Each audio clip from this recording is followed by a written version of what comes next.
reminds me of a real good time. I love a big yellow moon floating in the summer sky.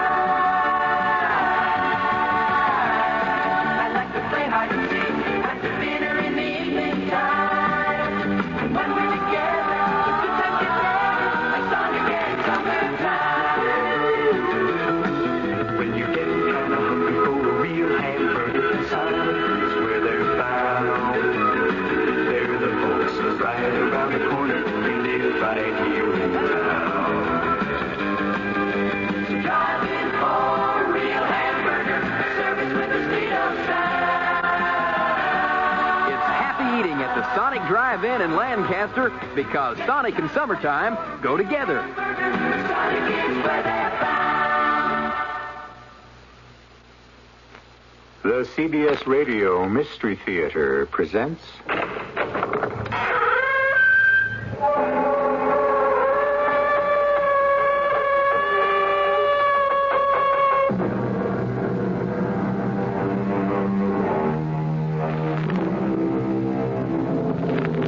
Come in. Welcome. I'm E.G. Marshall. Wherever you live in the North American continent, it's hard to imagine that given a reasonably clear day without cloud cover, you won't see an airplane. The great silver birds roaming the sky, sometimes leaving the contrail in their wake, written like a chalk mark on the blue board of the heavens. So safe, so sure, so poised. The actuarial figures prove beyond a shadow of a doubt there is no safer method of transport, despite the myriad things that could go wrong. The only trouble is that when something does... Flight 113, Transways Airlines to traffic control. Do you read me? Do you read me? Flight 113 to traffic control. Oh, read me. Read me. Oh, every transceiver can't be out. I'm Flight 113 Transways to... I can't.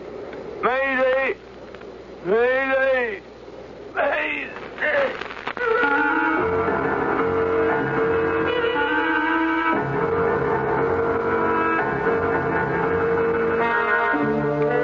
Our mystery drama, Terror in the Air, was written especially for the Mystery Theater by Ian Martin and stars Robert Dryden and Jennifer Harmon. It is sponsored in part by the Florida Orange Growers and Buick Motor Division. I'll be back shortly with Act One. All right, class, quiet down, please. Jimmy, would you tell the class what you learned about squirt fruit? Squirt fruit is what happens to real grapefruit when it gets inside bottles of squirt. Anything else? Well, I couldn't find much more about squirt fruit, but I learned a lot about squirt. It's a natural soft drink with no artificial colors or flavors. I guess it makes sense to call grapefruit squirt fruit. Maybe they should put squirt fruit in the dictionary. Also, I like squirt very much. Very good, Jimmy. Now, class, it's time for music appreciation. Oh, the grapefruit don't grow on a vine. It ain't even purple, and it makes lousy wine. So call it squirt fruit if you would. 'Cause it tastes just like squirt, and that's good. Oh, the squirt fruit, it's squirt, it's kick. It's a tangy soft drink, it's a great party mix. So call it squirt fruit if you would. 'Cause it tastes just like squirt, and that's good. Here's a tip from your Better Business Bureau on the metric system. You know, the worldwide trend today is toward a universal system of measurement, the metric system.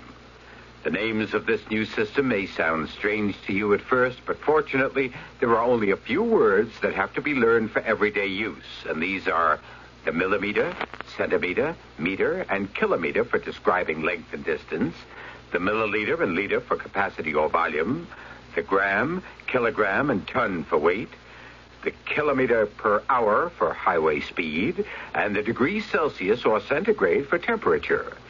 You're already using some of these terms more than you may realize. For example, when you go to the supermarket, you see weights expressed in grams on more and more packaged items. Now, for more information on this whole metric system, write to Metric Information Office, National Bureau of Standards, Washington, D.C.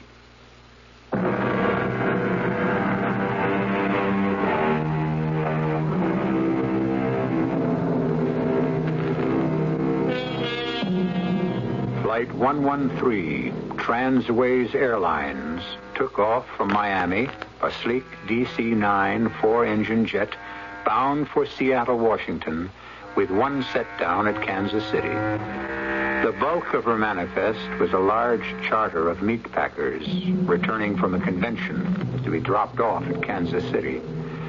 The small remaining nucleus of passengers was to be increased by only one pickup, 65-year-old Dr. Sam McCall. A man, the crew, and his fellow passengers were to thank God for the rest of their lives.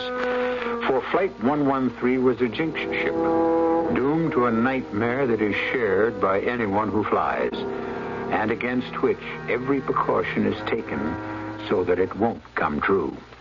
This is the story of the 1,000,000-to-1 chance when it did, and which began before the Florida takeoff.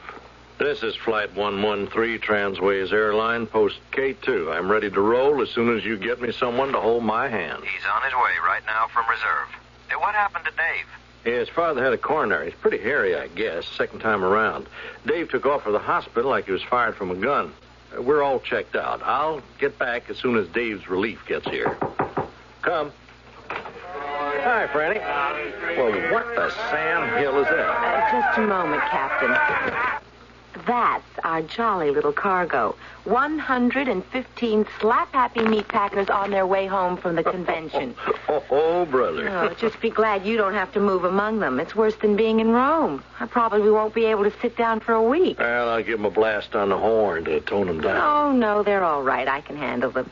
Just wanted you to know we're loaded and your relief co-pilot is on the way. Who'd I draw, do you know?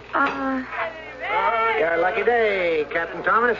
Look what you got. Oh, Doug Fletcher, not you? Well, now I know we're jinxed. Sticks and stones will break my bones, but a few breaths coming through that crowd out there, and I'm already as high as a kite. Oh, now, come on, let's cut the comedy. We're 10 minutes late already.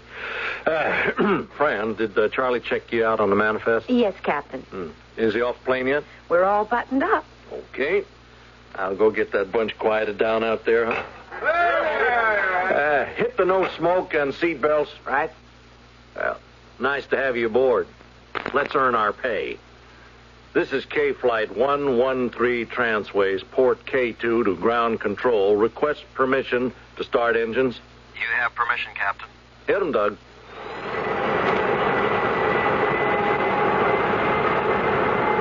Ready to roll as soon as we get the good word. Hold it a sec. Roger. Doug, where'd you eat? Oh, at home with the little woman. You? And Bibby's. I never can pass up that chiffon pumpkin pie. Hey, that's funny. You know, on my way down, Still on the pipe, Transways 113? Yeah, waiting to roll. Okay.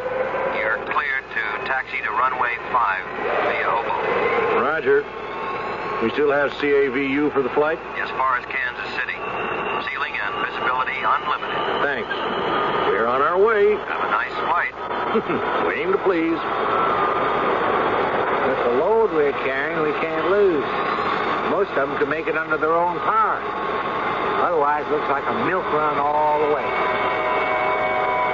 A milk run. The flight where nothing happens, where everything goes according to the book. And so it did, as far as Kansas City. In spite of the slightly raucous conventioneers who soon passed out quietly to be poured off the plane gently by the stewardesses 2.5 hours later.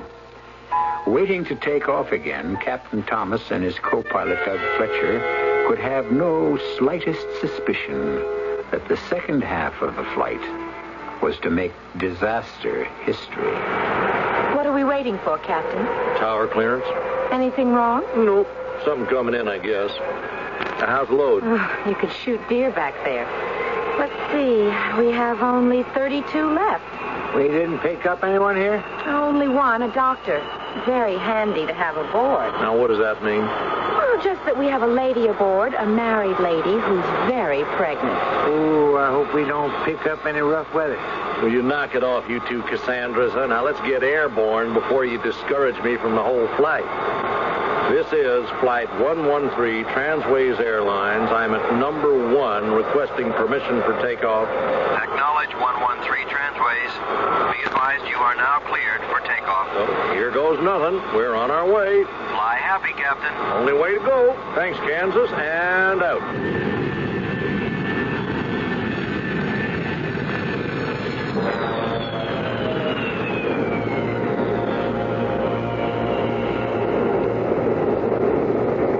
Any takers, Inez? Yes, but not enough to get the drink part out. 2 scotches, 1 bourbon, a stinger for the lady in first. We got that, a stinger? No, I'll take that one to her personally, crabby old biddy. I can manage. Oh, I'm going up front anyway, Inez. Maybe the boys want some coffee. Shall I call them? No, I need a little exercise. I want to check on our little mother-to-be anyway. She's pretty near her time, I think. Oh, not too, I hope. Ever been a midwife? Of what? Did you ever deliver a baby? Oh, no, not me. Either for myself or anyone. I think I would freak out. Oh, that makes 2 of us. I hope we don't have to find out.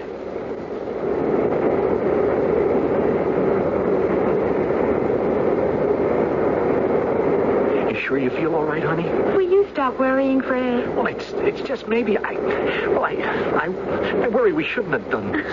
It's a little late for that now. I didn't mean the baby. I mean flying to Seattle. It's still too late. Everything okay with you 2 lovebirds? Oh, sure. Oh, everything's just fine, stewardess. Make it Fran. We're a small enough group to be a family. Anything I can get you? No, thanks, Fran. How about you, Mr. Pierce? Oh, no. I'm just fine. It's only Jackie. The worry wart of the world. About everything. It's just his nature. Well, this time I really have something to worry about. Well, not much longer. Only about an hour and a half to Seattle. I wouldn't want anyone to be embarrassed. I'll hold on until then. Oh, Jackie. She's putting you on. He bought a stopwatch so he can time the pains when they start. But don't get me wrong.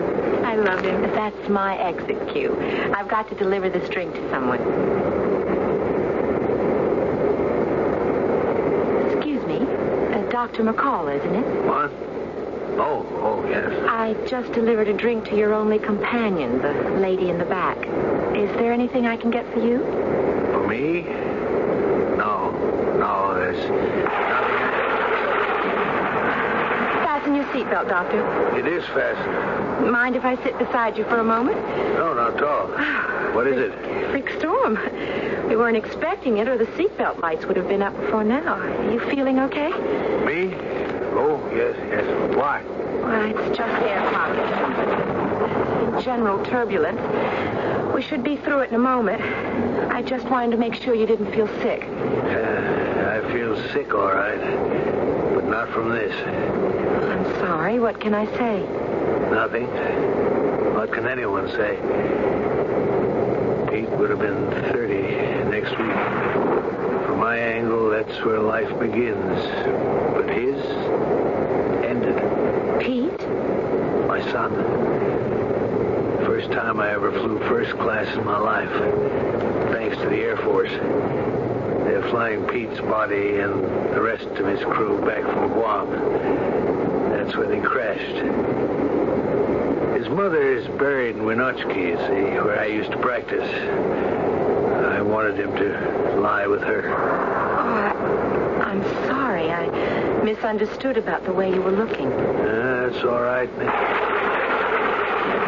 If it weren't for the rest of you aboard, I'd just soon cash in my chips right here. But it won't be that bad. It's just a pee-wee squall. We're coming out of it.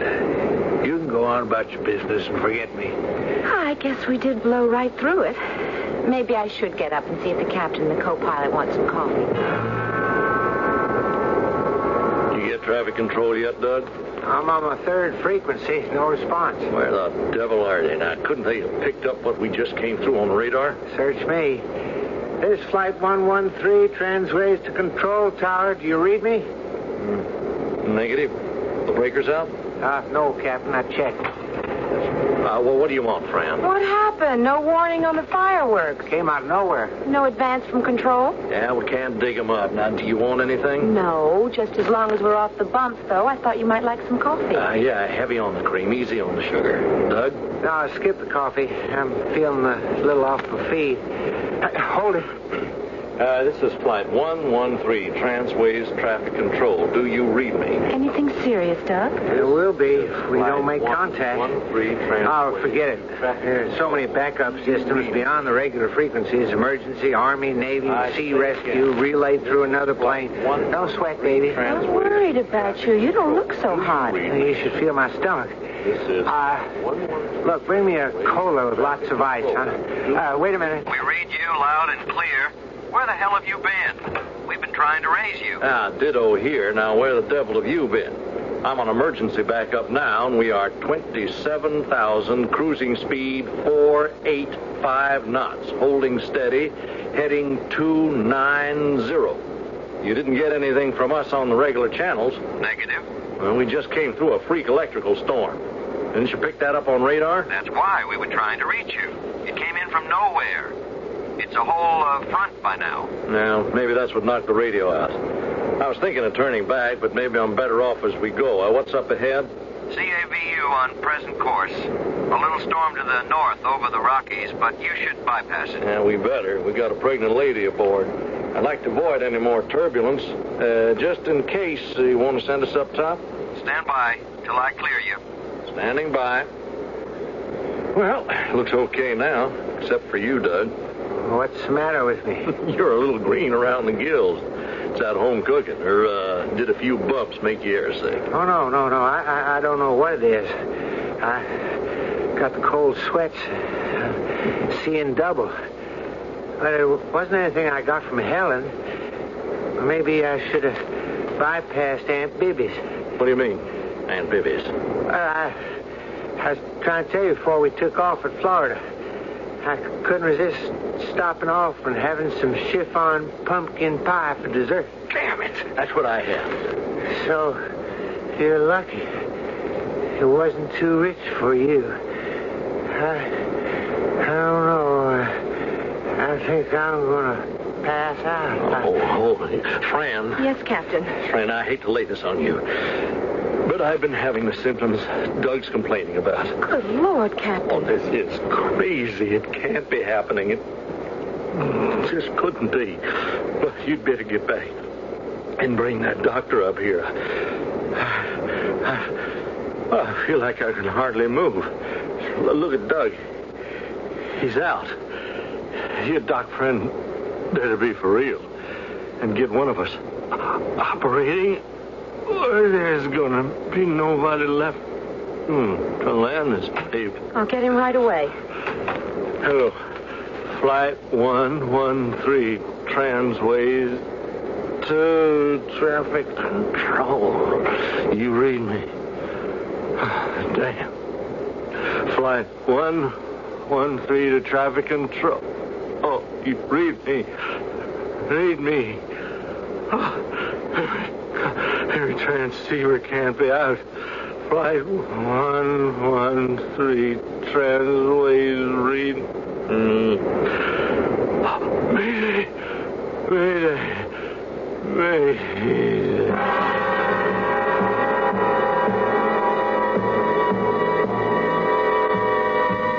Mayday. The final and ultimate cry for help when an aircraft is disabled or out of control. The last word air traffic control ever wants to hear. For once that dread alert is sounded, everything moves with controlled pandemonium. I'll return shortly with Act Two. I'm Hyman Brown, producer of Radio Mystery Theater, delighted to announce the name of the second winner in our big contest with Walt Disney World. Congratulations to Mrs. Ethelda Barrows of Melrose, Massachusetts. She's won an all-expense-paid week at Walt Disney World near Orlando, Florida, and she'll be treating 3 family members or friends to the fun. We could be announcing your names next week. you have just as much chance to win as Mrs. Barrows or young Mike Honig of Fort Madison, Iowa, our first week's winner. You, too, could fly first class to Walt Disney World, stay at the Dutch Inn, do all the vacation things like play golf, camping, swimming, enjoy all rides and attractions, including Disney's bicentennial celebration, America on Parade. We have 100 neat Mickey Mouse watches as runner-up prizes each week, too. And it's so easy to enter. I'll return with the contest details right after the next act of Mystery Theater.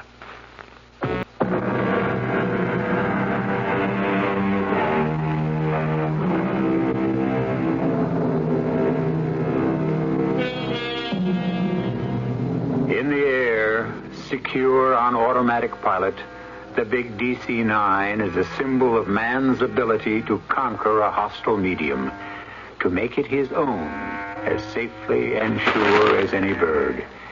Inside this big bird, from the cockpit aft, the passengers have no notion of what lies ahead, as yet. But on the ground, if the Mayday alert has gotten through, Control Tower will be in charge. His voice calm but precise, but underlying it, the ragged edge of knowledge he shares with every pilot who receives, that man may conquer the elements, but never wholly subdue them. Excuse me, Dr. McCall. Yes, stewardess. I'm sitting down beside you because I have no wish to alarm the rest of the plane. You are a medical doctor, aren't you? If I'm not, I've kept up the pretense successfully for more years than I'd care to say. Do you have a doctor's bag with you by any chance? Yes. I don't know why. Force of habit. Why do you ask? There's some trouble in the cockpit. The pilot and the co-pilot seem to be in have some sort of food poisoning. Could we just walk up there casually? We better get there fast. Well, not too fast. There's a lady watching us who is, volatile, for want of a better word. I don't want to get the rest of the plane alarmed. Tell you what, I left the cabin door open. I'll keep her busy while you go forward. Whatever you say, my dear. Are they conscious? I don't know. The captain was when I left. Don't worry. The plane's on automatic pilot. Well, Mrs. Miller, did you enjoy your stinger? Perhaps you'd like a repeat? The scene in the control room of the plane is enough to turn anyone's blood to water. In the co-pilot seat, Doug Fletcher is half slumped to the floor, out cold. In the pilot seat to the left, Captain Thomas is valiantly trying to fight off his blackout, but only half conscious himself. Flight 113 is there.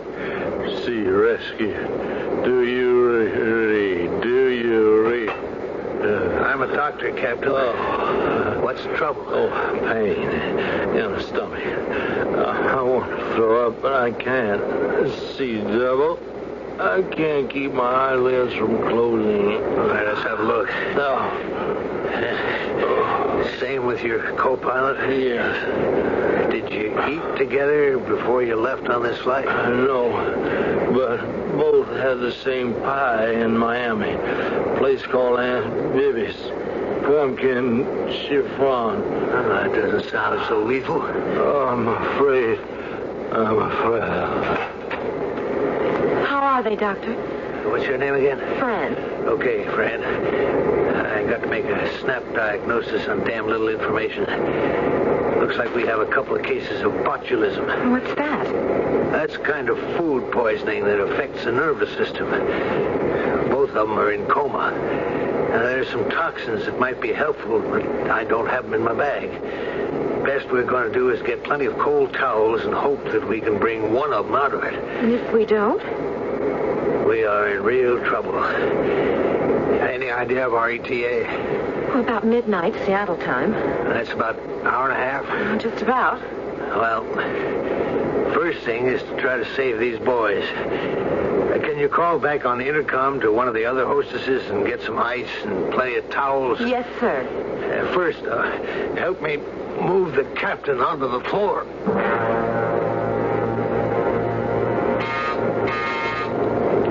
This is Inez. What you want, Control? Take a deep breath, hon. You sound like it's bad enough news for me to pass clear out. It isn't good, but I'm counting on you. You put it that way, Fran. You can count. Well, we have mucho trouble up front, but we don't want to get the passengers panicked. Sure, but, what goes? We need all the ice and towels we can get up front. Use the drink cart as a cover and come through as fast as you can. Muy bien, querida. Leave it to Inez. You all right, baby? I'm fine. Why, Fred? I don't know. You seem to be sort of squirming around. That isn't me. It's your firstborn. Here comes the hostess with the cart now. You want some milk or something? Your son and heir may be active, but he's not quite ready for that yet. What? Milk. Oh, I don't know, Jackie. I get the notion you're working me over. Maybe we shouldn't have taken this trip. Why not? Because you resent it. I just thought, a first baby and all, you'd be safer in Seattle with Mom than all alone in Kansas City. I wasn't exactly alone there. Well, you didn't have any kinfolk to help out. Did it ever occur to you I'd just like to have my baby by myself? Well, it's my baby, too. Sure it is. You've just got to excuse us uptight females at the end of the pregnancy, Ruth. We forget it's anything but just us and Junior. You're the only two that count. And you first. Cheer up, honey. Everything's going to be all right. I was thinking about something cold to drink, but we missed the boat. Or I should say cart. Inez is already all the way through to first class. Look, I could go and get us... No, it doesn't matter. So, I'll catch her on the way back. Who is it? Inez with the towels and ice. Just a minute. Let me in quick. Big Nose there is smelling trouble. Who? The lady with the stingers. Oh, she doesn't matter. Help me and the doctor get some cold towels on the captain and Doug. They are passed out? Oh, I hope that's all. Then who is flying the plane? That's a good question. It's no use, girls. They're in deep coma. Can't you bring them out of it? I doubt it. If we get them hospitalized, if then. They are not going to die. From food poisoning? Botulism? That may be academic, though, unless we figure out some way to land this plane. Either of you pilots? No. Not me. Are we deadheading any back there? No. Check the manifest? I had it right here. None of our pilots. Anyone on the list who flies? I doubt it. Oh. So that leaves me. You're a pilot? In a manner of speaking. Before my wife died, when we lived in Wenatchee, I used to share a beat-up old Cherokee one prop plane with another doctor. Only way to get to patients in outlying areas. I guess that's what got Pete all strung out on flying. Oh, that was small potatoes, though. It's over 6 years since I touched the controls. What can I do with this? Somebody's got to do something. Not only to save the captain and Doug's lives, but 34 more of us, including you. Well, what do we got to lose? You keep those cold towels on the captain on the floor. We'll leave the co-pilot in his seat to save room. Oh, this maze. The forest primeval. All right, give me the headphones. Now, where's radio in this mess? Right here, Doctor. But they were having trouble with the regular frequencies. What's it set on now? I don't know. Army, air rescue, emergency, maybe. So, let's see what we can raise. Hello? Hello, anyone? Can you call me? Can you hear me? We are receiving. Identify yourself, please. Oh, sure. This is Dr. Sam McCall. We are awaiting identification. I just told you this is... Oh, I guess I have to remember to press down the button on the wheel for you to hear me, huh? We can hear your reply. What did you say? Wait a minute. What'd you say? Let go of the button. Oh. To explain to you that to receive us, you must release the red button on the wheel. And to transmit, you must press it down. Over to you. I get it. Then will you identify? Sure. I'm Dr. Sam McCall. Pete McCall's father? You know my son? Very well. But that doesn't matter for the moment. Will you identify your aircraft? Oh, yes. This is flight...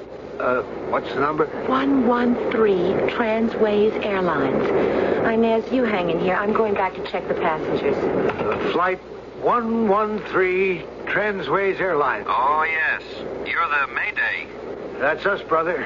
Well, can you give us your position? Well, I can try, but with this maze of instruments, I'm not familiar with them. Where are your pilots? Both in a coma. Botulism poisoning. Any chance they'll be out of it within the next hour and a half? Hard to tell. I'd say kind of doubtful. They both were hit so bad it's a toss-up whether they can hold out against respiratory paralysis. And there's no other qualified commercial pilot aboard? That's right. The only guy ever flew anything is me. And then it was just a little old one-lung Cherokee prop you flew by the seat of your pants. Well, if you can fly a Cherokee, you can fly a DC-9. You're going to have to teach me, brother. And I sure hope you can in the next hour and a half. Because if you don't tell me how to bring her down, I guess we're just going to head out over the Pacific till we run out of gas and drop into the sea. A situation to challenge the worst nightmare you ever dreamed. Behind him are over 30 people depending on him for their lives. Facing him is a mass of instruments, dials, switches, buttons, and levers, most of them unfamiliar to him, which control the 100-plus tons of airplane that he must put down on the ground safely within a short span of 90 minutes. I shall return as soon as I can with Act 3. I like a carnival tune. It reminds me of a real good time. I love a big yellow moon floating in the summer sky. I like to play hide and seek at the theater in the evening time. And when we're together, it's good times together, like Sonic and summertime. When you get kind of hungry for a real hamburger, silence where they're found. They're the folks right around the corner. We live right here in town. Driving for a real hamburger, service with a speed of sound. It's happy eating at the Sonic Drive-In at 1210 West Miller Road in Garland because Sonic and summertime go together. Sonic is where they're found.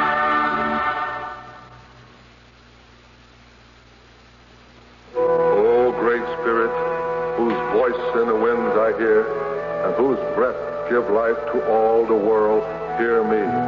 The voice is Iron Eyes Cody of the Cherokee Nation. The words are a prayer first spoken 400 years ago by his people, a people who love the land. Make me walk in beauty. Make my heart respect all you have made. Make me wise that I may know all you have taught my people, the lessons you have hidden in every rock. In some Americans today, that spirit is reborn. Throughout the land, areas of thoughtless litter and pollution are being restored to their natural beauty. And yet we still have so far to go. So everyone must get involved. To contact the Keep America Beautiful team nearest you, write Keep America Beautiful, 99 Park Avenue, New York, New York. People start pollution. People can stop it. A public service message of this station and the Advertising Council.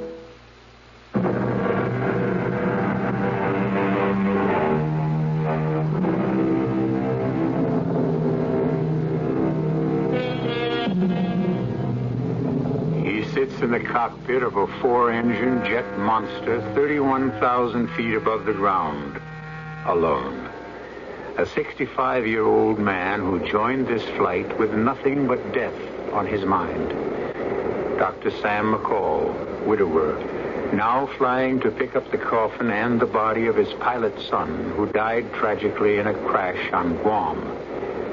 Now suddenly, by a massive wrench of fate, he is thrown back into the stream of life because he is the only person aboard who can fly this plane. And landing it safely depends on the quiet voice in his headphones. Now, did you locate the altimeter? Yeah, I have it. What does it read? 3010. Good. Now, you're at 31,000, and that is your altitude until further instructions. Look at the instrument panel.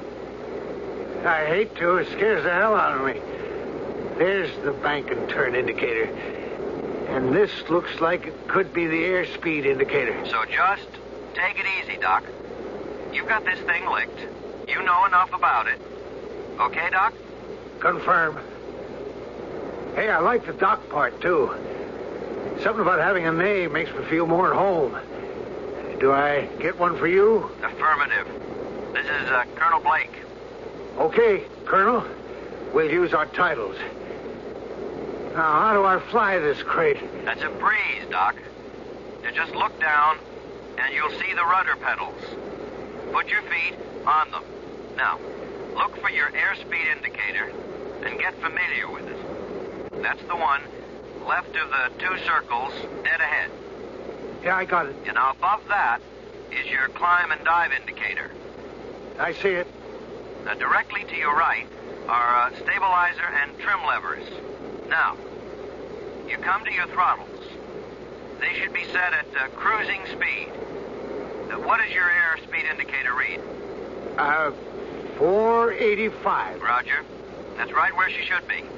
Now, the pedestal, those are the yellow throttles. The forward increases your speed. Check? Check. Back decreases, right? Right. But they must be coordinated and gentle. Now, do you locate the automatic pilot switch? It's up there on the console, over your head, to the right slightly. Yeah, I have it, Colonel. Now, you are ready to fly the plane, Doc. I hope. No sweat. Now, you've flown before. This baby's just a little bit bigger. Now, hands on the wheel, feet on the rudders. Reach forward and flip off automatic. Check. Wow. She lurched on me. No, that's to be expected. You now have control of the aircraft. Keep her just as she is. Watch your climb and dive indicator.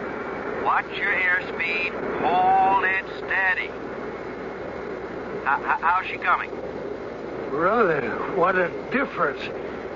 I can feel every ton of her. Sluggish. Heavy. Don't let her fool you. Sure, she feels different from a Cherokee, but remember, Doc, all controls are on servo mechanism. They react, from the slightest touch. They're like power controls in a car. And we're going to let you feel that out. Very, very gently, we're going to have you descend a little. Okay, Doc? You're the boss, Colonel. Just till you take over. So, grip the four knobs in the center. We're going to ease up on the throttle. No, not so fast. Easy. Ease it off. You notice it's getting quiet. Now, easy. Push forward slowly on the wheel. Boy, she responds quick. Pull back. Pull back. Now, ease forward again. You notice she's going quiet? Yeah. I don't like it. That's the way she goes. Now, push forward on the wheel. Easy. Easy. Hey, she's getting away from me. Took it right out of my hand. Pull up, but slow. Yeah, I am, but she's bucking like a steer. You're overcorrecting. Easy does it. Remember, Doc, it's just a touch. The servo mechanism does all the rest. Now, bring your nose down. Wilco. That's a comforting old word. It's all scary. Real scary. I don't know if I can make it. You can cut it, Doc. As soon as we get you up top again, we're going to try banking left and right a little, just so you have the plane well in hand.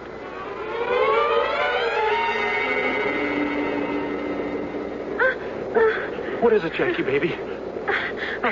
Not the baby. I'm afraid. Yes, it's so near. The pains are almost every minute. Oh, Lord. What are we going to do? I'll try to hold on. Honest, I will, but... Stewardess, friend, it's Jackie, my wife. She's having the baby. Here, help me get these seat backs down in front. Stretch her out. I'll get blankets. Inez? Yes, friend. Get up to the cockpit and tell Doctor Mrs. Pierce's baby is coming. I'll do my best to handle it. I'll try not to bother him, but I might have to call for instructions on the intercom. Sure, friend, sure. So get going. Ladies and gentlemen, listen to me, please. There is no reason for panic. The plane is in good hands. I want to get all of us as far back towards the tail as we can. Everyone find their life jackets and inflate them as instructed when we were taking off. We have a lady who is about to deliver her child. I'm asking you to the rear as much for her privacy as for any other reason. We are all going to be all right. If the good Lord grants us a new somebody into the world, he sure doesn't plan to take all the rest of us out of it.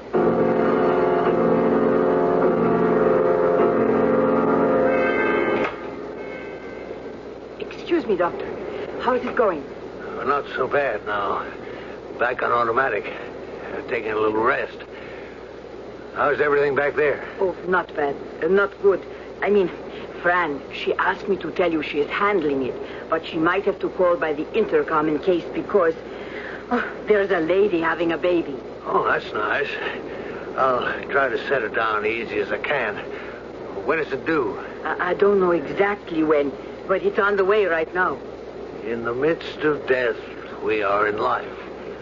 Or is it the other way around? Does Fran know what to do? I don't know. She said she would do her best, but... What's that? Intercom. You throw this switch here. Oh. Hello?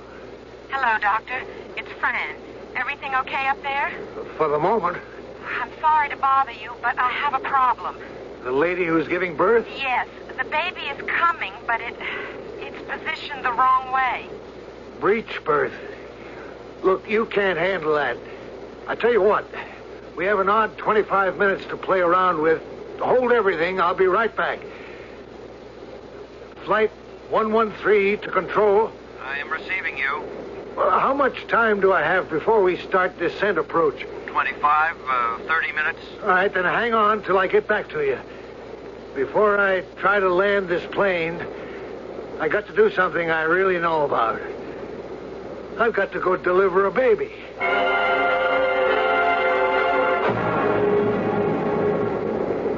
This is Flight 113, my term, to control. We have you, Doc. How's the baby? A fine boy. Kind of makes up a little for my own. How do we stand? You're ready to get off automatic and commence descent. At 485 knots, you should be coming down at 1,500 feet per minute. Roger. I'm now commencing descent. Very good. Now, hold that descent rate to 1,800 feet a minute, and then we'll go into landing approach. Funny thing, Colonel. What? What's that, Doc? I just accomplished something very difficult. Bringing one life into the world. I hope I'm as successful in keeping 37 lives protected that are already here.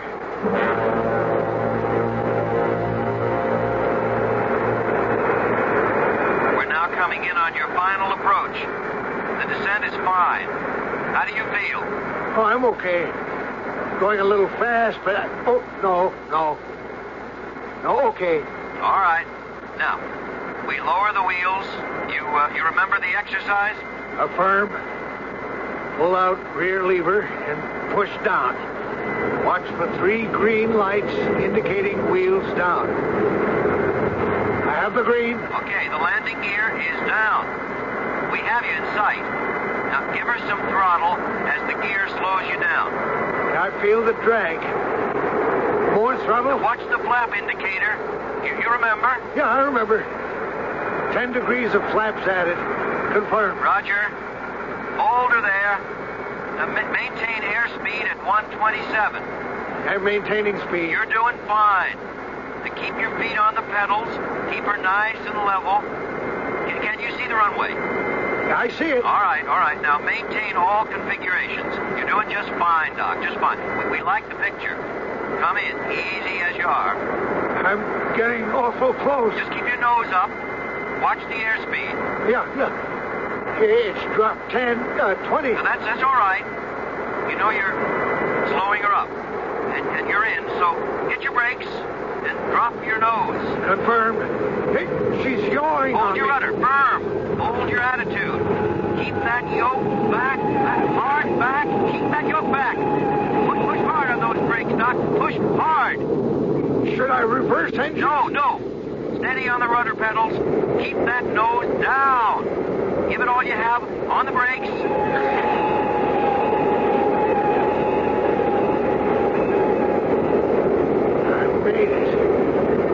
I made it. That's all your son asked for. Signing off now, Doc, and turning you over.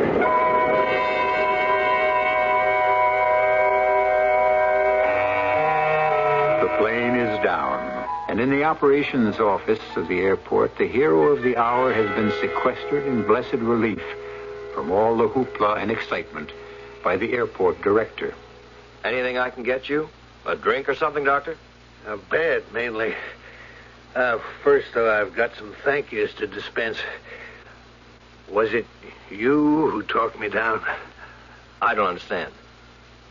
Was somebody on ground communications landed that big crate without damage? Not me. Who was on the horn with me all the way in? Well, nobody. What do you mean, nobody? I was talking to myself? All I mean is that out of Kansas City, everyone lost contact with Flight 113. As far as we're concerned on the ground, only one man set her down. Dr. Sam McCall. Yeah, but that's crazy. Colonel Blake was the one who monitored every move I made. If it wasn't for him, me and everyone aboard, including the new young man, would have been gone geese. I couldn't have landed that skyscraper by myself. You say, you were in radio contact all the way? Well, sure, with Colonel Blake. Colonel Jackson Blake? I never did get his first name. Well, why? You know him? But no, not personally, but... Well, he was the pilot of the plane in which your son crashed and all personnel were lost. He said he knew my son, Pete. You trying to say he was dead all the time? Well, the only thing I know is that right beside your son Pete's coffin is one that contains a Colonel Blake. And your radio was out cold. Well, no one else could have talked you down. What can you add to that? An elderly man who hadn't touched a plane control in 6 years, and then only a single engine, landed several tons of modern multi-engine jet by himself in radio silence. Or was there some other force beyond that which brought him home? You make up your minds. I'll be back shortly. I like a carnival tune. It reminds me of a real good time. I love a big yellow moon floating in the summer sky.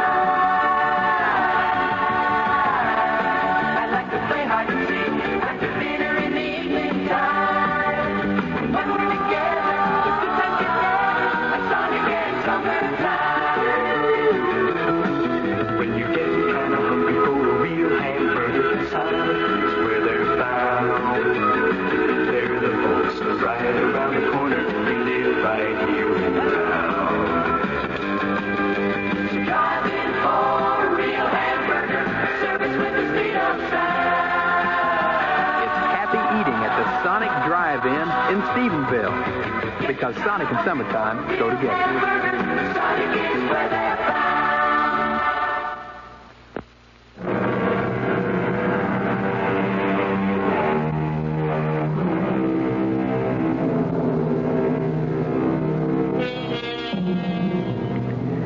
I I won't vouch for the story you just heard. It's part and parcel of many legends. There was a whole crew who got poisoned eating key lime pie. There is a story of the radio operator of a sunken aircraft carrier who talked a plane home. Tale of a dead son who brought his father down, and so on and so on. All we ask on this program is not belief, just suspension of disbelief. Our cast included Robert Dryden, Jennifer Harmon, Earl Hammond, Richard Seff, and Hetty Galen. The entire production was under the direction of Hyman Brown.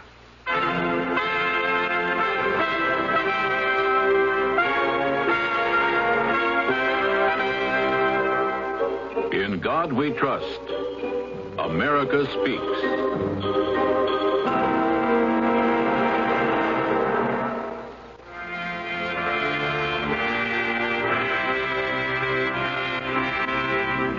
From Abraham Lincoln's Creed, I believe in God, the almighty ruler of nations, our great and good and merciful Maker, our Father in heaven, who notes the fall of a sparrow and numbers the hairs on our heads. I have a solemn vow registered in heaven to finish the work I am in full view of my responsibility to my God, with malice toward none, with charity for all, with firmness in the right, as God gives me to see the right. Presented by the Catholic Communications Foundation. Radio Mystery Theater was sponsored in part by Buick Motor Division and by the Florida Orange Growers. This is E.G. Marshall inviting you to return to our Mystery Theater for another adventure in the macabre. Until next time, pleasant dreams.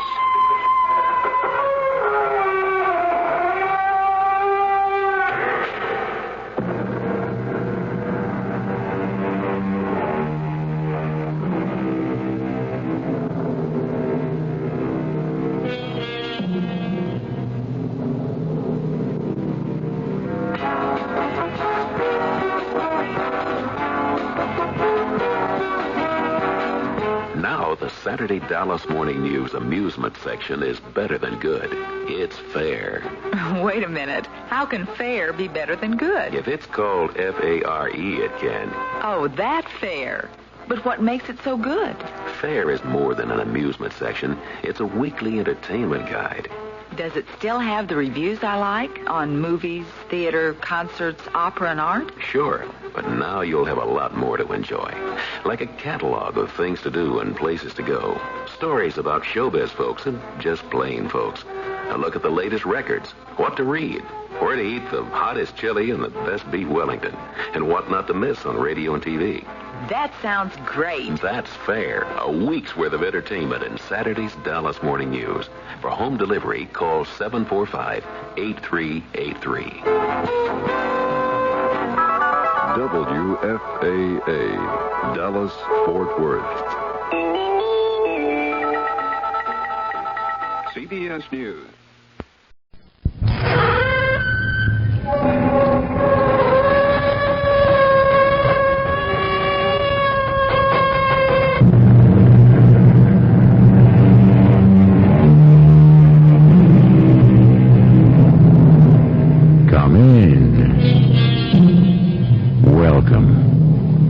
Marshall.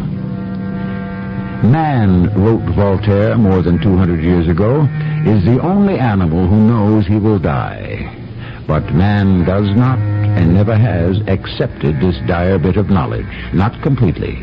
He struggles still to discover or invent some reason to believe that he is immortal. That, however altered, he will nevertheless live on forever. And that is why, centuries ago, ghost stories were born. You must appease the god Hermes. But my daughter... Pacify the Eumenides. What of my daughter? Reconsecrate the temple. All pollution must be removed. My daughter, what of her? Your daughter cannot be laid to rest within the boundaries of this city. She must be taken outside these walls and buried there.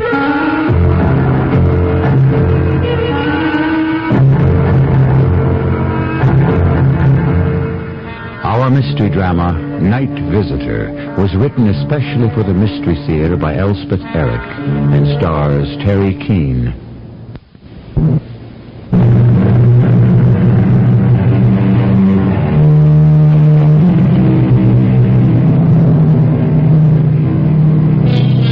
It's possible that the cavemen sat around the fire after dark and told stories of strange shapes they had seen and awful sounds they had heard, and wondered aloud if their ancestors were trying to get in touch with them. We can't know for sure because they could not record their experience, but a ghost story from the 4th century before Christ has come down to us.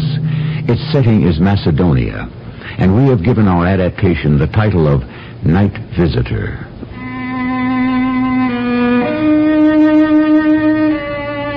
He couldn't have picked a worse time to pay a visit. It had been a scant few weeks since the light had gone out of our lives. I suppose it's possible he had not heard of my daughter's death.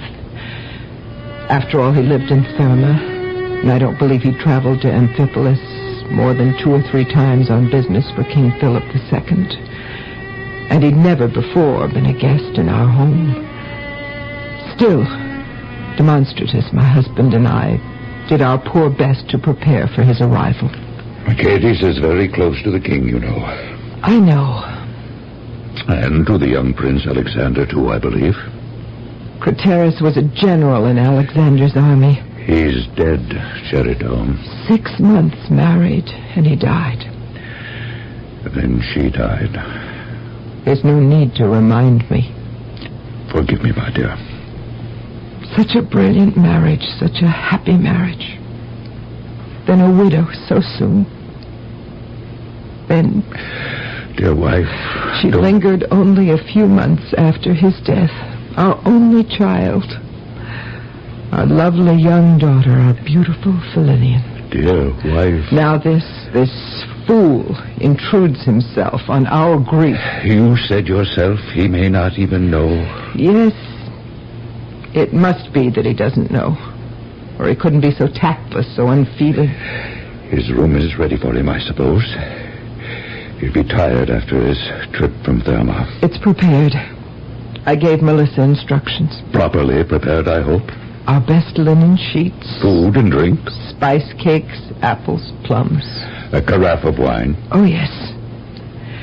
And our best crystal goblets with the gold rim. Mistress? Yes, Melissa. The gentleman from Therma has arrived. Mercedes is here. It had been several years since Mercedes had last been in our city, so I had no clear picture of what sort of man to expect. I must admit that I was most pleasantly, most favorably impressed. The man who entered our house was, I should think, about 40 years old, strikingly handsome, well-built, intelligent, and beautifully mannered. I must confess the thought crossed my mind how our daughter Philinian would have admired this man, perhaps even loved him. I told him briefly of her marriage, of her widowhood, and lastly of her death. He was most sympathetic, very kind, very understanding. Really a remarkable young man. We said good night to him, and Melissa showed him to his room. A proper young man. I'm happy to have him for a guest. So am I. Are you sorry you were so fretful about his coming here? I couldn't know he'd be so charming. I think I've planned everything well. Melissa will devote all her time to him. Can't we give him a servant who's not quite so old? Perhaps we should. I can't imagine that at court he's tended by an aged crone. I suppose not. In the morning I'll see what I can do. I think you should. We want to make a good impression. I know. Well, are you ready to retire? What's that? It sounded like Melissa. What kind of... Mistress! Master! Melissa, what is it? What's possessed Come in, woman, come in. What's frightened you? Demonstratus. Some wine. Up there. Where? Up where? His room. Here, drink this. Whose room do you mean? The gentleman. The one from Thelma. Mercedes? What do you know about Mercedes? I looked in upon him a minute ago to see if he was cold or if he needed anything. Oh, mistress. Yes, go on. He was asleep, in bed and asleep. Of course. I peered at the bed. He was sleeping peacefully, but beneath the coverlet, I could distinguish a form, not his, another's. What do you mean, old woman? 2 people were in that bed, side by side. Oh, come now, you're joking. Of course you are. Oh, your eyes are failing. Yes, that's it. No. I saw them. Melissa? But that's not all, my mistress. I crept closer to the bed. I thought, as you think now, that I must be wrong. But there they were, the 2 of them, lying next to each other. Oh, mistress, how can I tell you? One of them was Felinian, your daughter. Can you conceive of what I felt? Incredulity, of course. It was not yet 6 months since we had placed the body of our beloved child on the bier within the tomb. The old servant's words were a desecration. A fluttering fear trembled within us both. What if something between disbelief and anxiety and a desire to quiet the old servant, something made us decide that one of us should accompany Melissa to the bedroom where Mercedes lay with whom? With what? It was decided that I should be the one. I think you were losing your senses, Melissa. You stay. I'll go in. Yes, mistress. It's true. There are 2 of them. You see. Mercedes and a woman. Go closer. Close to the bed. Yes. A woman. Felinian. No. Not Felinian. Yes. It is she. But it's impossible to tell. It is she, The room is mistress. so dark. Her hair, her skin, her nightdress. I can't believe. Billy. It's not my daughter. It's not Felinian. It's some stranger. It is your daughter, mistress. I'll swear to it. Close your mouth, old woman. I saw what I saw. I tell you, I saw.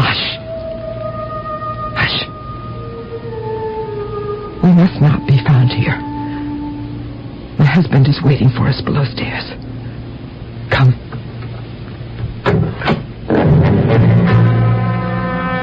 Indeed, Demonstratus was waiting for us in a fever of impatience. I had decided that I would not tell him anything of a definite nature, for I was not sure myself. There had been a moment there in the bedroom when I thought I recognized the hair, the skin, the nightdress.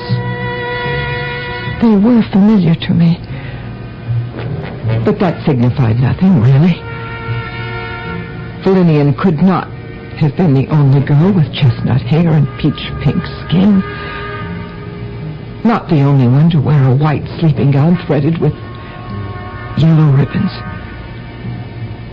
Oh, no. No. Well, what did you find? Nothing. Am I right? Nothing at all? Nothing. He says we found nothing. Tell him. Go on, tell him. Charito, tell me. It is true. Mercedes was not alone in his bed. Not alone? There was a woman. Felinian? What? No.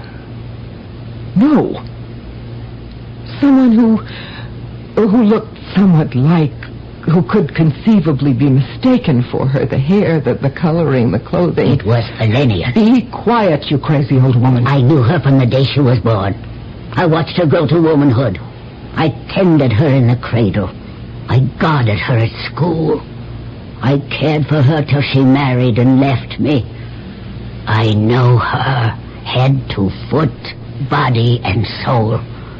Her life has been so interwoven with mine that I could not fail to recognize her if I met her in hell. Stop your ravings, Melissa. Our Felinian lies on her bier in the tomb where we placed her. She has left it. She has escaped and found her way into this house, into his bed. I forbid you to speak another word. Do you want to be dismissed from our service? Do you want to beg bread on the streets? I saw what I saw. Go to bed, Melissa. You're tired. All the same, I saw. We will talk in the morning, Melissa. Crazy old woman. What did you see, Charito? I saw a woman, that's true enough. But it was no one we know. And most assuredly, it was not Felinian. The very idea. Mercedes must know many women in Amphipolis. He must have stirred more than one feminine heart in the past. It could have been some woman from our streets. What are you going to do about it? Why, nothing. But you must do something. What would you have me do? Do I ask him?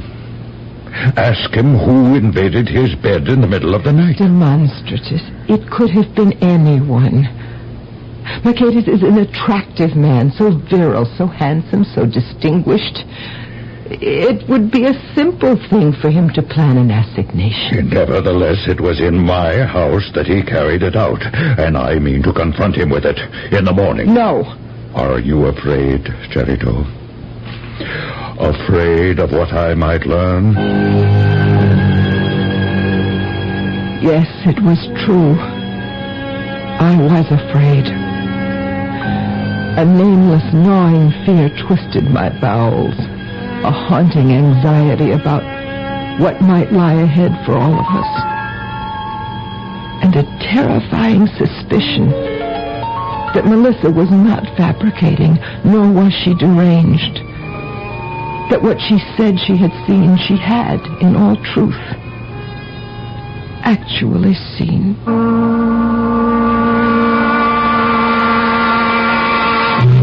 Arthur Schopenhauer, who died in 1860, was a renowned German philosopher, well known for his pessimistic views of the nature of man. It was his contention that we are born with a belief in ghosts, and that never, never will we be free of it. But of course, as I have said, Schopenhauer was a pessimist. I'll continue shortly with Act Two. The few...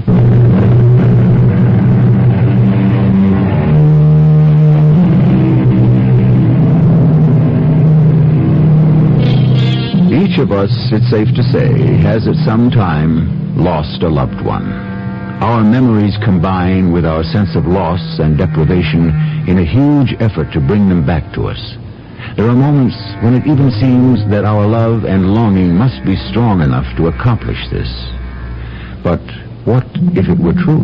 What if we truly possessed such supernatural power? It's enough to scare us to death. It was the king himself who had suggested that I spend my 3 days in Amphipolis with Demonstratus and Charito. True, I remembered them from times past, an agreeable couple with a well-run household and most excellent food and drink. They had seemed a happy little family, and I was sorry to learn of the demise of their only child. I frankly felt that they thought well of me, and that they honestly liked me. So I was startled when early the next morning I heard an angry, imperious knocking at the door of my chamber. Mercedes, open the door. I must speak with you. Now, Mercedes, now. Demonstratus, what is the meaning Let of... us in. And Charito, what is the reason for this early intrusion? I did not want to come, but my husband... Are you going to let us come in? Look, yes, of course. I am your guest. This is your house. Come in by all means. By all means, come in. Thank you. Demonstratus, what's happened? Why are you... There's no one here. You see, Charito, there's no one here at all. Oh, did you expect to find someone? A woman. Oh, yes. the woman. Yeah. Melissa looked in upon you last night, some hours after you retired, to see if you needed anything. She saw a woman by your side. And, as was her duty, she informed us. Well, yes, of course, it was her duty. I hope you were not unduly perturbed. It's true, then? Oh, yes, it is quite true. A few seconds after I reached this room, a most lovely lady appeared. I was quite taken by surprise, I can tell you. But she was so fair, so lovely, I could not on the instant send her away. You understand. Go on. And besides, she told me with such passionate sincerity that I could not disbelieve her completely, that she had loved me for years. It was someone you knew? To my knowledge, I had never seen her before. I did not press her for her name. She was clearly a lady of breeding and distinction. And she begged for my love, and I gave it to her. Forgive me if I violated your hospitality, but I was sorely tempted, and I succumbed. All of that is understandable, Mercedes. Perhaps forgivable, too. I thank you for your tolerance. Where is the woman now? Well, when I awoke this morning, when you and your wife came knocking at my door, she was gone. Sometime during the night, she went away, or was spirited away. What? Why do you say that? Why do you say she could have been spirited away? Why, because both her arrival and her departure were so mysterious, so completely out of the ordinary, so unconventional. She was a spirit? A ghost. Is that what you think? Oh, no. I meant nothing of the sort. This was a real woman, a woman of this earth, of flesh and blood. Why do you think she... Of what are you accusing me? Mercedes, my friend, you had best sit down while I tell you what is suspected. Only suspected, mind you. Suspected by an old and unstable servant in the house. Melissa? Melissa says she swears that the woman in your bed was our daughter. Your daughter? Our Felinian. But your daughter is dead. You told me last night that... Mercedes, after Melissa told her story of what she had seen... Or thought she had seen. I myself came into this room. The woman in your bed, though there was little light to see by, still, the woman did bear... I must confess it in the name of truth. She did bear a certain resemblance to Felinian. Oh, no. The woman who invaded my room, she was no specter. She wasn't a ghost. Look there. We sat at that table and we ate and we drank. We ate cakes and fruit and drank wine from your beautiful gold-rimmed goblets. And here, look, here's something else. 2 things she gave me as tokens of her love. I put them in this coffer. You see? See here? Look, a gold ring. She took it from her finger.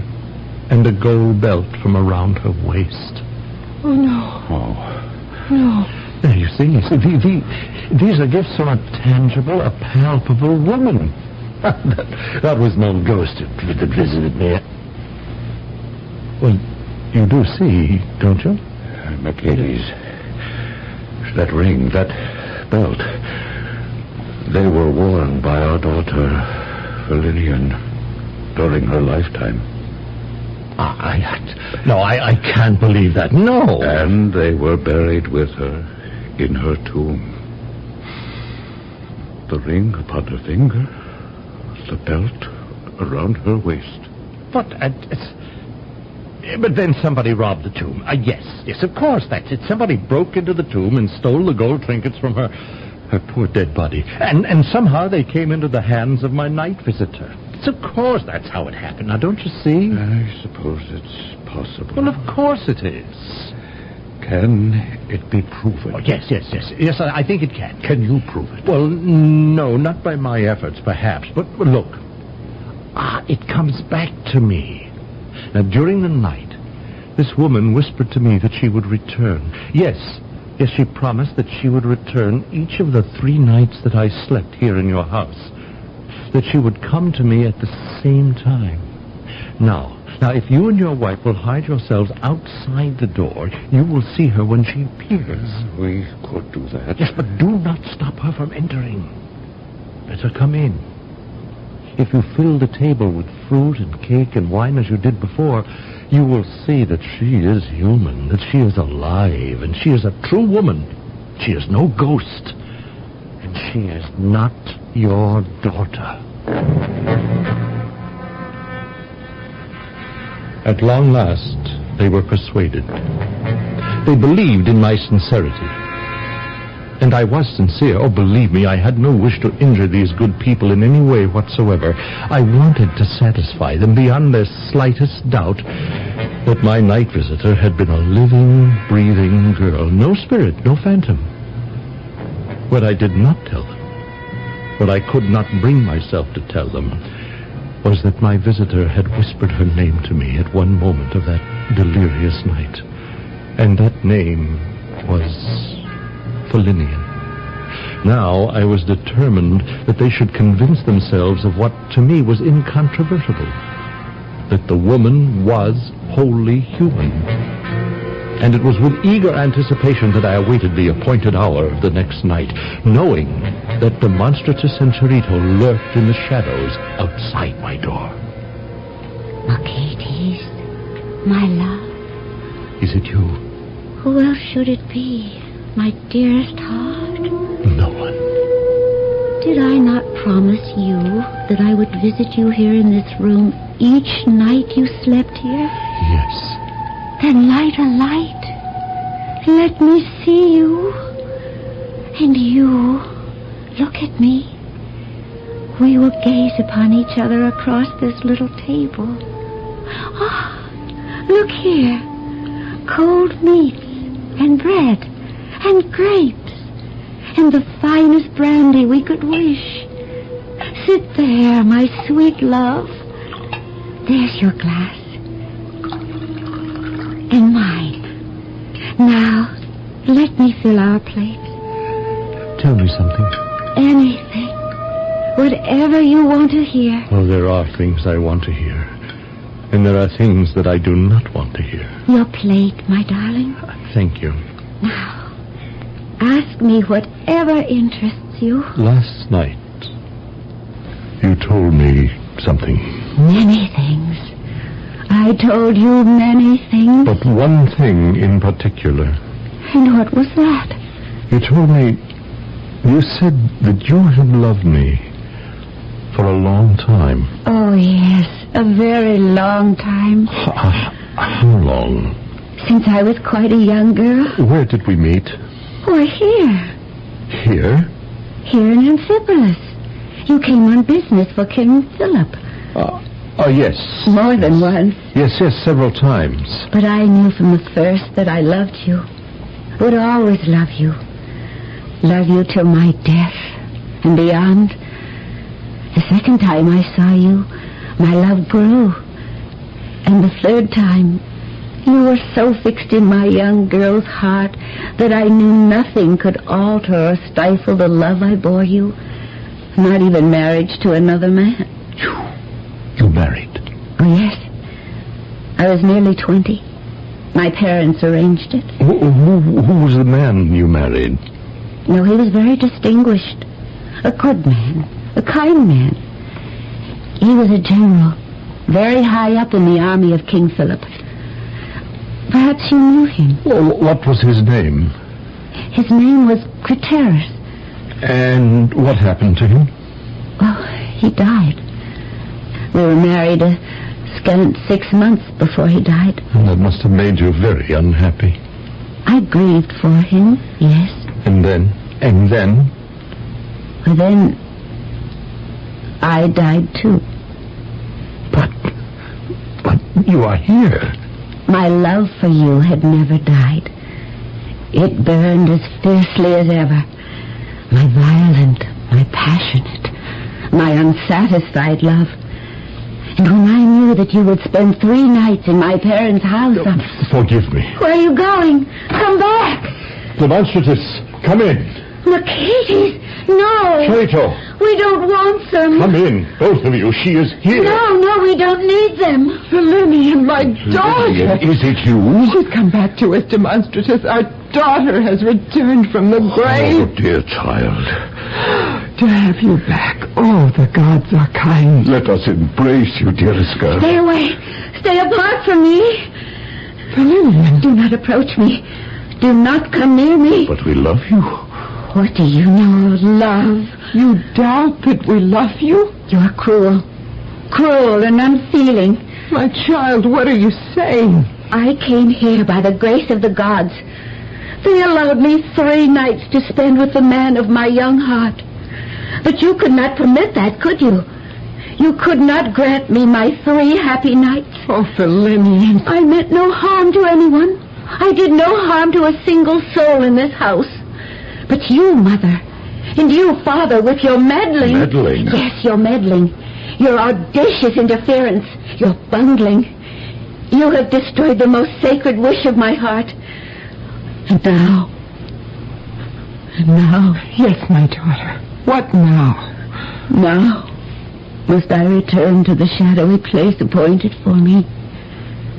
Now at last, it is over. Over at last. Lillian, what? Is she... She is dead, Charito. Dead? Is that true? Yes, my dear wife. Our daughter is dead. Once again, she is dead. The body of the beautiful young woman lay stretched to its full length across the bed. Her parents threw themselves upon it. The house was filled with sorrow and confusion. Lillian was dead, and I shared the grief of Charito and Demonstratus as best I could.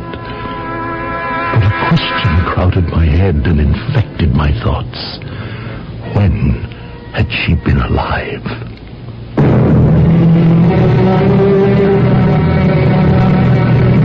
If you believe in ghosts, you have plenty of company, as this story, which dates back 2,300 years, well attests. If you do not believe in ghosts, well, many others share your conviction. The question of their existence or non-existence has never been decided, nor is it likely to be. But consider this. Believe or disbelieve as you will. Someday you may be a ghost yourself. I shall be back with our concluding act shortly.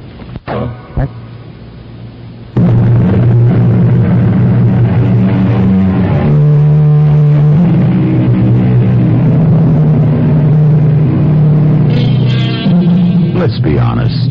This is a very unsatisfactory world to live in. Long on confusion and contradiction, short on justice and human kindness.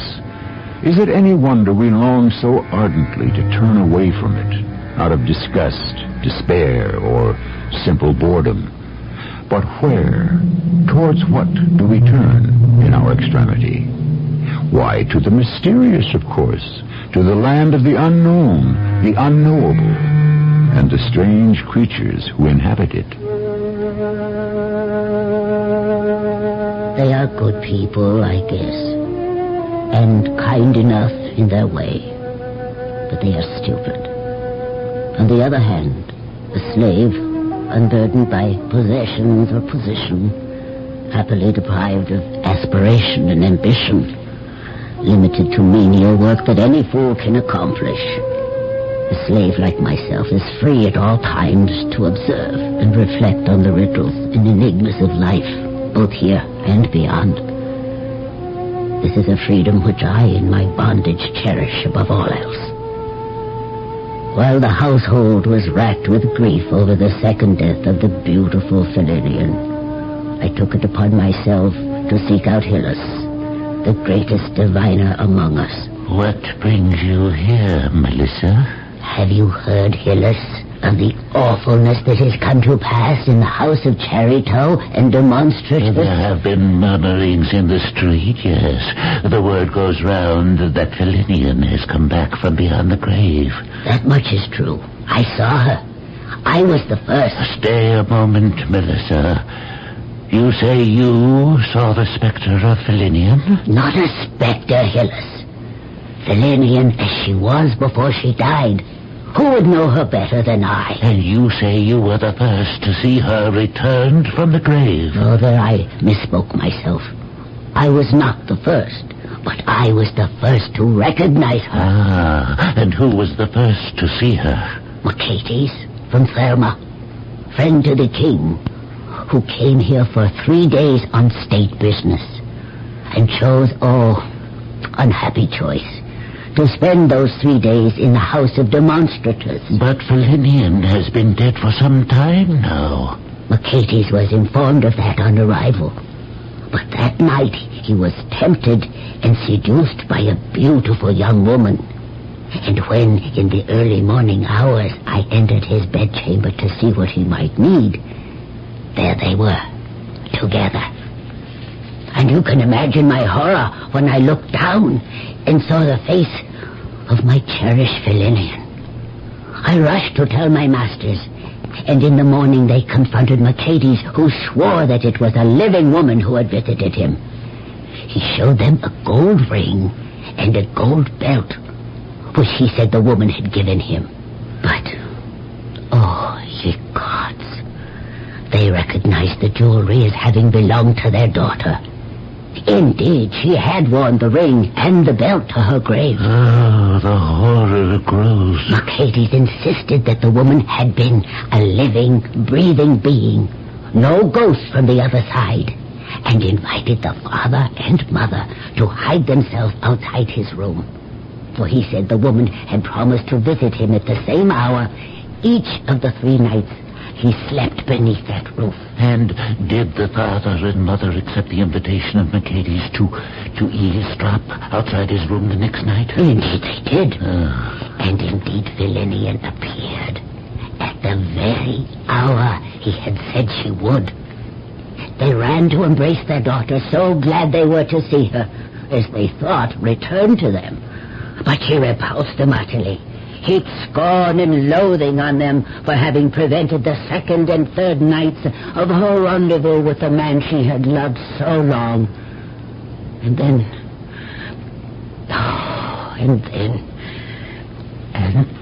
Melissa? Then she fell upon the bed and died. That is why I'm here, Hillis. Tell me what they should do, and I will carry your instructions back to them. I do not know how this dreadful event can be finally resolved, but I do know what must be done first before anything else. First, the tomb where they placed Felinian's body must be opened.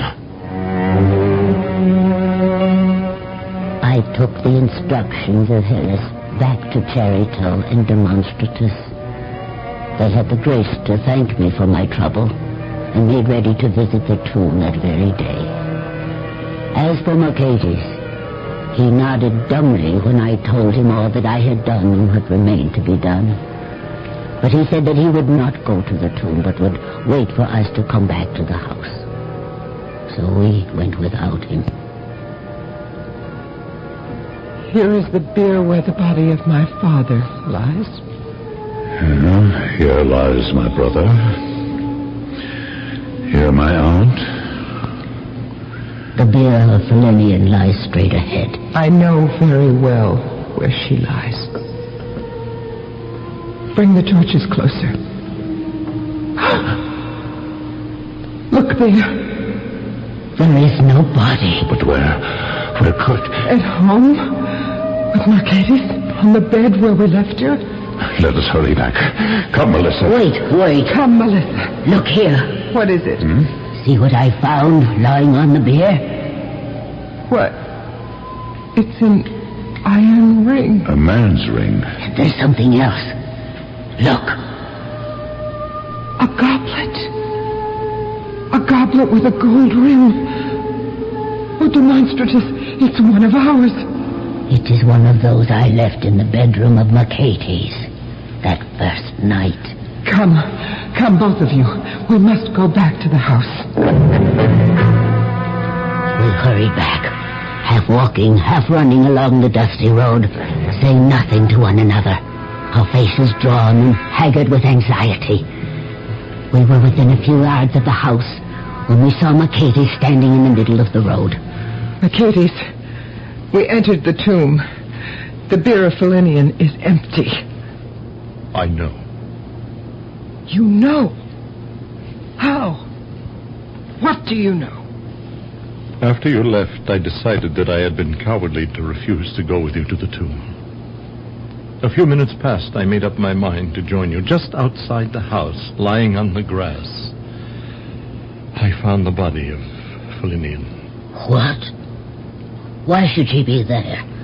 I think that she was trying to return to her bier in the tomb. Her rightful home. Come, demonstratus. Come, let us find her. Oh, sir. This has been a most dreadful experience. As much for you as for the rest of us. It has, Melissa. I wish I could help you. Perhaps you can. I, an old woman like me, a slave woman like me. There might be more wisdom in your ancient head than anyone dreams of. There well might be. But what has happened here? These are things that have to do with the netherworld. The dark, the shadowy side of the soul. The mysteries of heaven and hell and human failure. I don't know what to do. I meant no purposeful evil. I know, sir. When she appeared in my room, all beautiful and enticing, she was real. I swear I had no notion. She spoke of her love for me. She gave me her ring. Oh, sir. And her belt of gold from around her waist. They were real. I showed them to you. You saw them. There is something else, sir, which I must show you. What is that? This ring of iron. Why, and that ring is mine. At least it was mine till I gave it to her. You gave this ring to Philinian? Yes, that first night, a pledge of my love. When the tomb was opened, sir, and we went inside, we found the ring lying upon her empty bier. And not just the ring. We found this goblet, too. A goblet? With a rim of gold? Why, she took this with her when she left my room. A memento of our time together. You know what this means, sir. Tell me, my mind is whirling with confused thoughts. I reject them all, but they come back. It means, Mercatus, that when she left you that night, she returned to the tomb. Oh, no. And there she remained, till she reappeared in your room the second night. Melissa, what shall I do? What can I do? Who will tell me what I must do? Sir, go to Hylas. Hylas? Who is Hylas? The wisest man in Amphipolis. It was Hylas who told us to open the tomb. You say I should seek out this wise man, this Hylas? I can think of nothing else. Now, sir, if you will excuse me, I must join my mistress. She needs me more than you.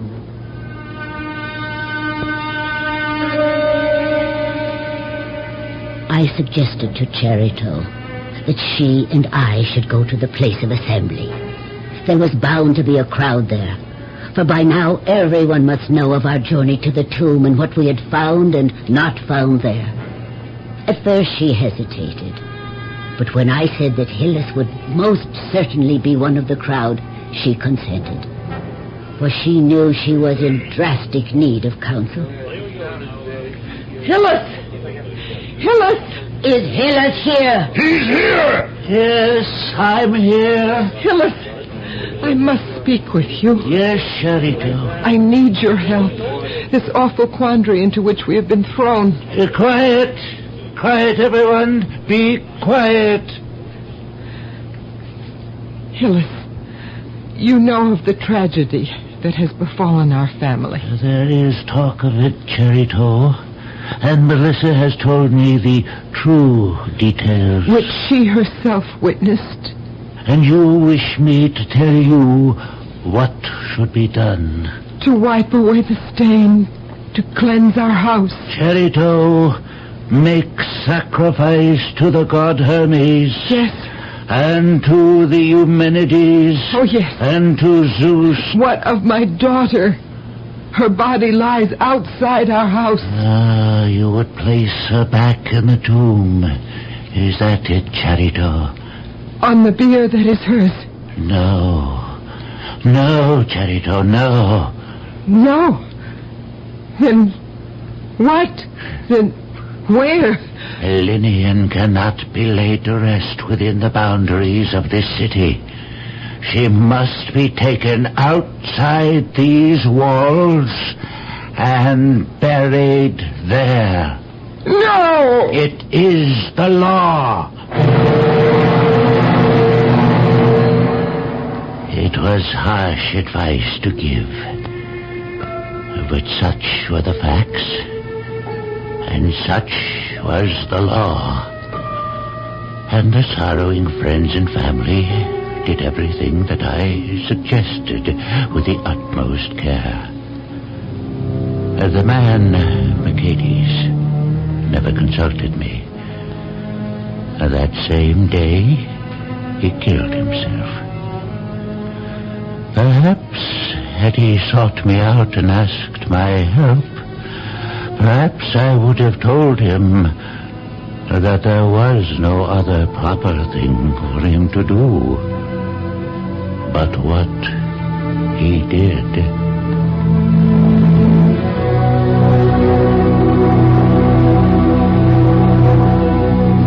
The story of Night Visitor, which we have brought to you in modern adaptation, was written down in the 2nd century after Christ during the reign of the Emperor Hadrian, though it is told as happening 6 centuries previous. Its author was a freed Greek slave by the name of Phlegon, and was circulated in a book titled De Rebus Mirabilis, or Of Miraculous Things. I'll be back shortly.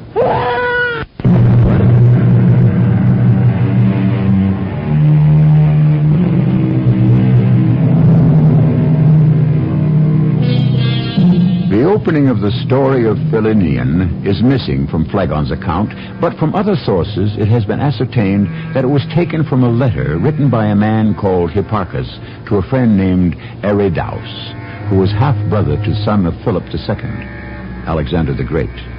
Our cast included Terry Keane, Earl Hammond, Evie Juster, and Ray Owens. The entire production was under the direction of Hyman Brown. This is E.G. Marshall inviting you to return to our Mystery Theater for another adventure in the macabre. Until next time, pleasant dreams.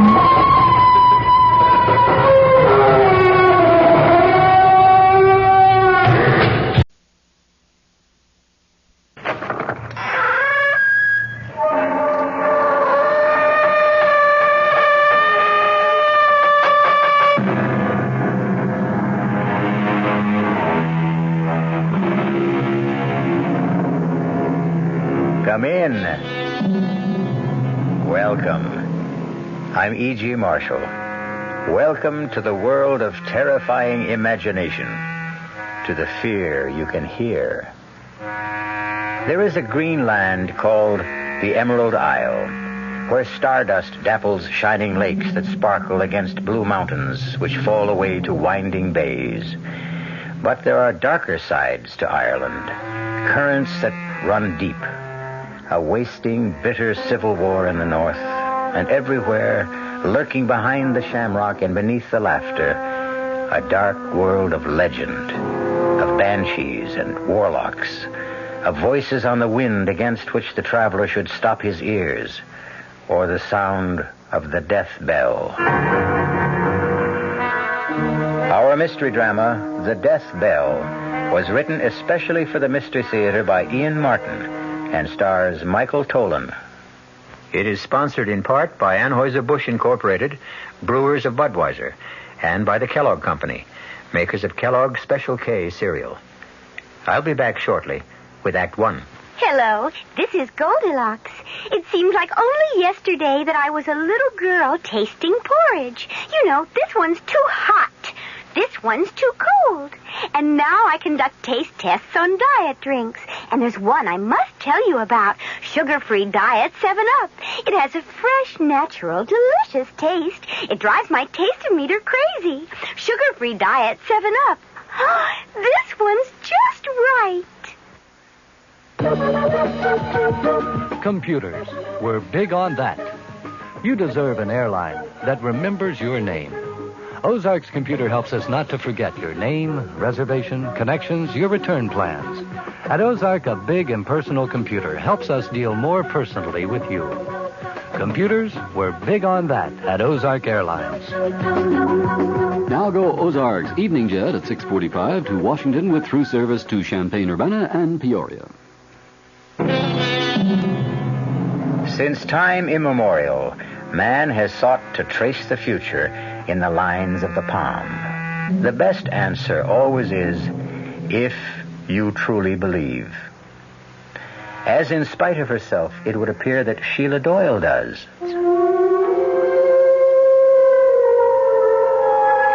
The moment I clapped eyes on Denny's cousin from the States, Brian Mackin, there was a bogle tugging at my skirts. And the one look in his hand ran the blood in me cold, for I never saw a shadow plainer.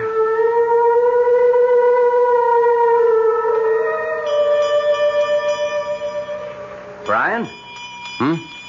Oh, yes, Denny. Well, what are you doing over by the window? I'm trying to see where that bell came from. What bell? It's been ringing ever since you went up with Sheila, don't you? Well, that's funny. What? It stopped. You didn't hear it? Nope. Well, maybe you're just used to it.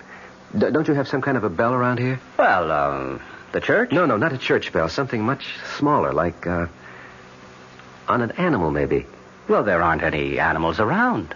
Oh, well, maybe I'm just hearing things after that scare Sheila threw into me. Oh, look, Brian, I'm sorry about that. Sheila's as level-headed as they come about everything except some of the old country superstitions. She wasn't kidding, you know. She really believes in a lot of this. Well, forget it, Denny. I'm not worried about me. I was only concerned about Sheila. She looked all shook up. Oh, she was embarrassed. I think she felt she'd made a fool of herself. I don't think she'll be able to face you again tonight, but by morning she'll cook you a breakfast that'll stick to your ribs. You are going to stay, huh? Oh, I can take the car and run down to the local inn. No, sir, not on your life. My cousin comes all the way from the States. I don't let you get away till we do some catching up. Catching up? Yes. I want to hear all about your wife. My wife? Yes. Sheila and I are so sorry she didn't come along with you. She wasn't feeling herself at the last moment. Yes, I know, so you said. You see, this isn't so much a trip. It's more a sort of pilgrimage. A what? I want to find Carrie Kleiner. I want to see it for myself. If it exists.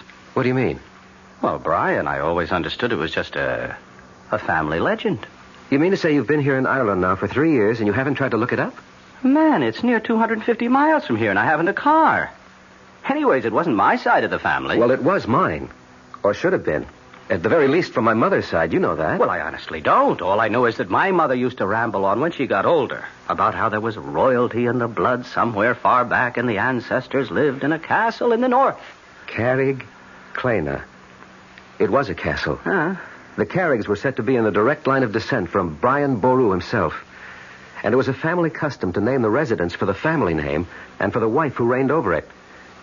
My great-great-grandmother, Kleiner, was married to the last of the line, Lord Carrig. Your great-great-grandfather? That's one of the things I'd like to find out. See, I think he was. You think? Lord Carrig didn't. He killed Kleiner and threw the man he said was her lover from the balcony over the sea to be smashed to death on the rocks below.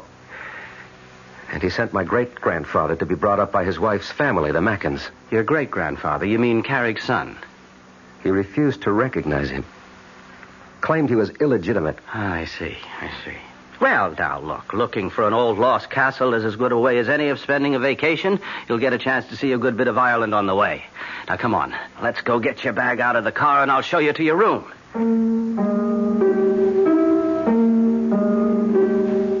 For the first time in our marriage, I found myself getting a little annoyed with Sheila as I walked Brian to the car. There was that vague kind of family connection between us. You write off as cousins, but mostly what we were was old friends and classmates. Now, with Sheila's superstitions jogging my imagination, I was uneasy with Brian.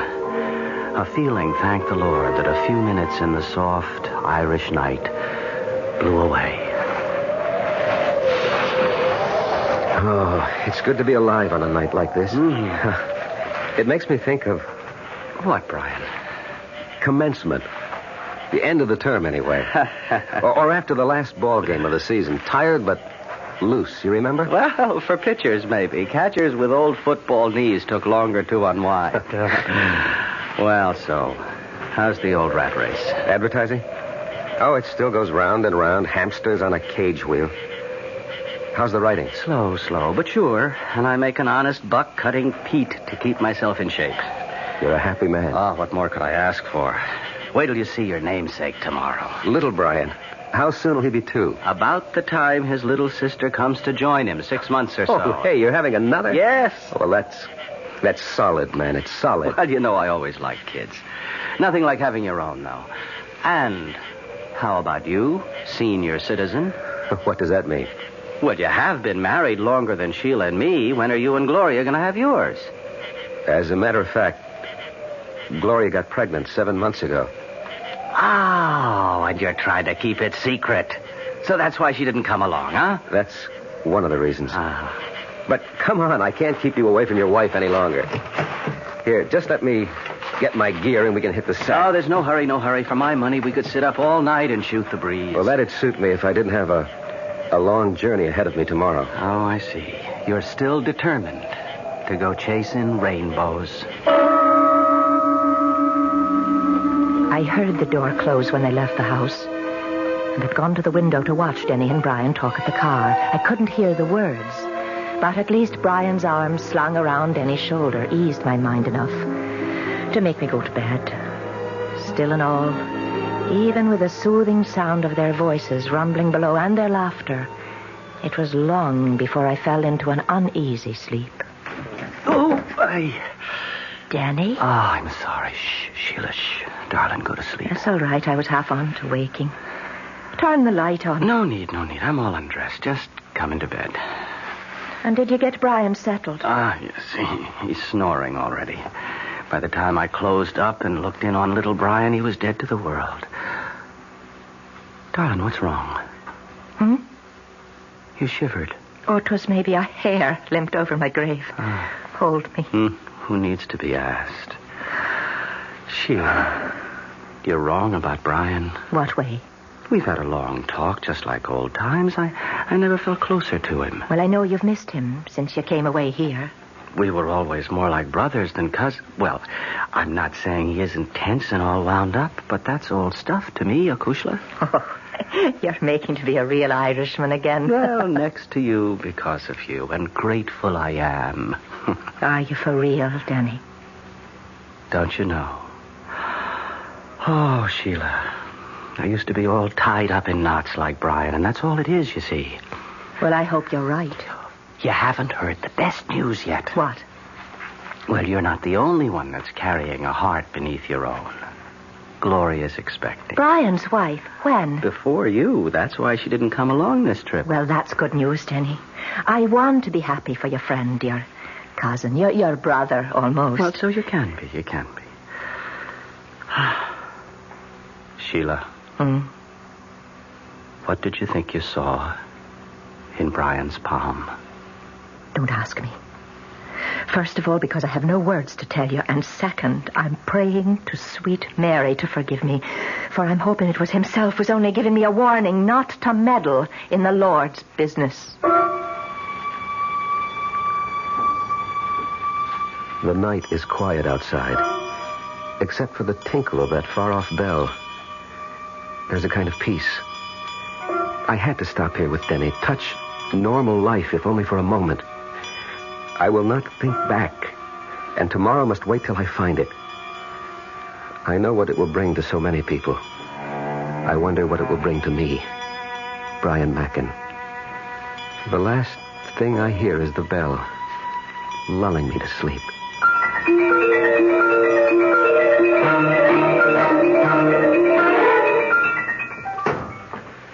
Well, that does it. All set for the road. Oh, I wish you didn't have to go so soon. So do I. Will you stop by then to see us on your way back? I don't know if I'll be coming this way, Sheila. Oh, try to make it. And Brian. Yes? The farther north you get, particularly beyond Sligo, hug the coastline all the way. Please, don't go near the border. Ulster, you mean? There's still a lot of trouble. I wish you'd forget the whole thing. Except I won't. Well, man, it's like looking for a needle in a haystack. And if there ever was a Carrickclana, it's probably nothing but ruins by now. If there ever was one, I'll find it. And I think I will. And if you should, what would it prove? I don't know. Goodbye, Brian. Come again. I'll try. Bye, Denny, old pal. I'll only say au revoir. And it's glad I am to have met you, and forgive me for last night. The gypsy's warning? I don't know what came over me. Think nothing of it. Well, so long, chum, and drive carefully. I hope you had a good night's sleep. With the good company and the good air, what else? Even the little bell I finally got used to. And off I went like a log. So here goes. Hail and farewell. What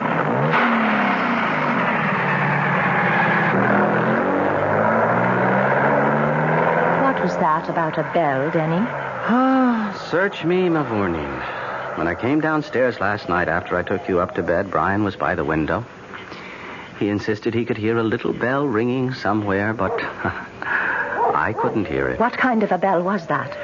Like it was on an animal, he said. Not like a cow, but more, say, like a goat. The Lord and all his saints be praised. Not goat. What is it, Sheila? We should call him back. He should get out of Ireland. Oh, what are you getting all riled up about now, honey? I told you he was holding the shadow of death in his palm. Now I know I made no mistake. There's no bell in this town he could have heard, like you said.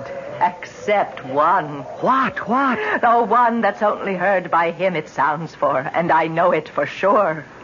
'Twas the death bell. Is Brian Mackin really marked for death? And if so, how soon? And how? We will return shortly with Act 2.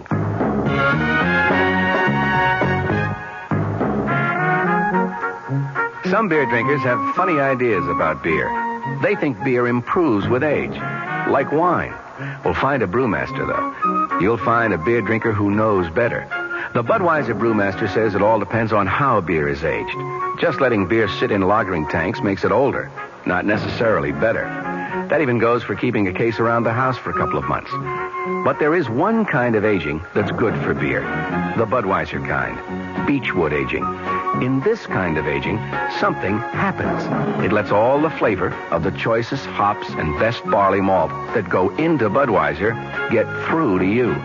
Sure, it takes more time and trouble to brew Budweiser that way, but brewing beer right does make a difference. Anheuser-Busch, St. Louis. Hey, Mom, what's for dinner? Hey, Mom, what you got? It's time to get ready for the great outdoors, and your ShopRite supermarket has everything you'll need for cookout dinners and fun in the sun. And for this week's dinners, ShopRite is featuring whole grade A frying chickens, just 37 cents a pound. Roasting chickens, up to 4 pounds, 47 cents a pound. Choice beef rib steaks, $1.19 a pound. ShopRite Franks, just 89 cents a pound. Get all your outdoor cooking equipment and many great food values at your ShopRite supermarket this week. She loves the family.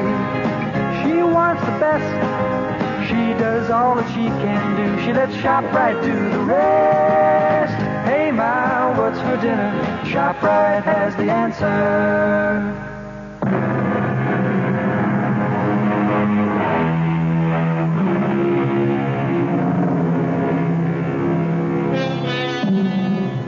250 miles is a short day's drive as we reckon it in the good old US of A. But through the length of Ireland, stopping more and more in the last 50 miles to ask the still unanswered question, do you know of a castle in these parts called Carrickclena? It's a long, long trip that at last has brought Brian Mackin to a little bridge across a valley stream.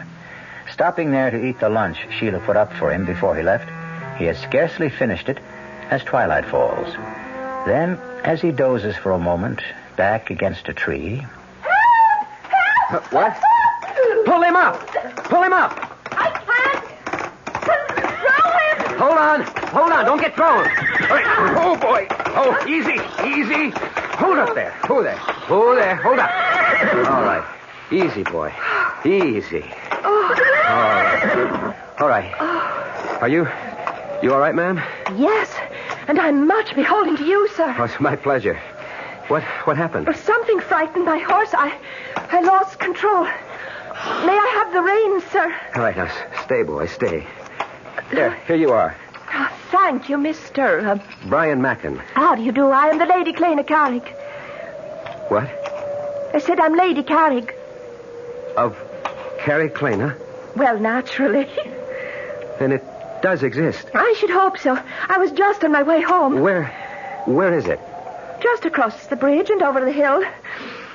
Oh, now that I've regained my composure. On my soul, you do look familiar. I didn't catch your name. Brian Mackin. Oh, no. You must be mad to try to intercept me here. Run, Brian. Run for your life. Reach him. Get. Wait a minute, my lady. If you value your life, stay away from me. I am frozen at her sudden flight. Then suddenly I find myself running after her, laboring for breath over the last burst to the crest of the hill. Oh, damn, the light going. But where? She couldn't have just disappeared into thin air. But she had. In the lowering darkness, I can see the long sweep of the countryside down to the rocks and sea cliffs. And there's no sign of horse or rider, or of any destination they might be bound for, nor any road for a horse to follow, much less my modern car. For the moment, I realize I must return to my car and seek some lodging for the night.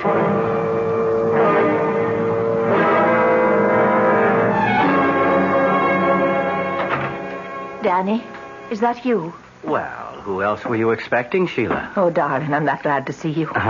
It's late you are. Oh, we cut a few extra squares tonight as long as the light was with us. Here, what is it, little bird? You're all aflutter. It's Brian's on my mind. Oh, you'll laugh at me again, I suppose.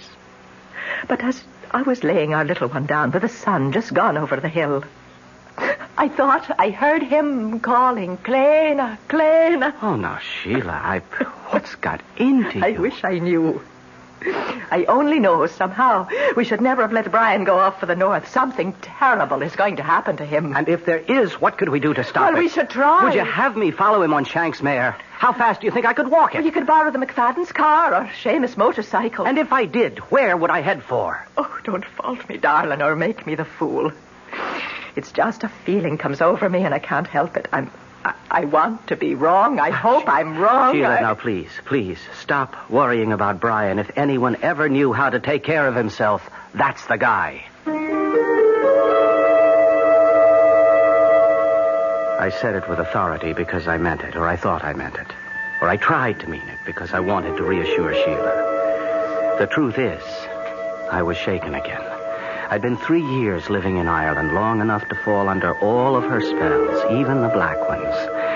And I'd have given anything to know where Brian was at that moment. And what he was doing.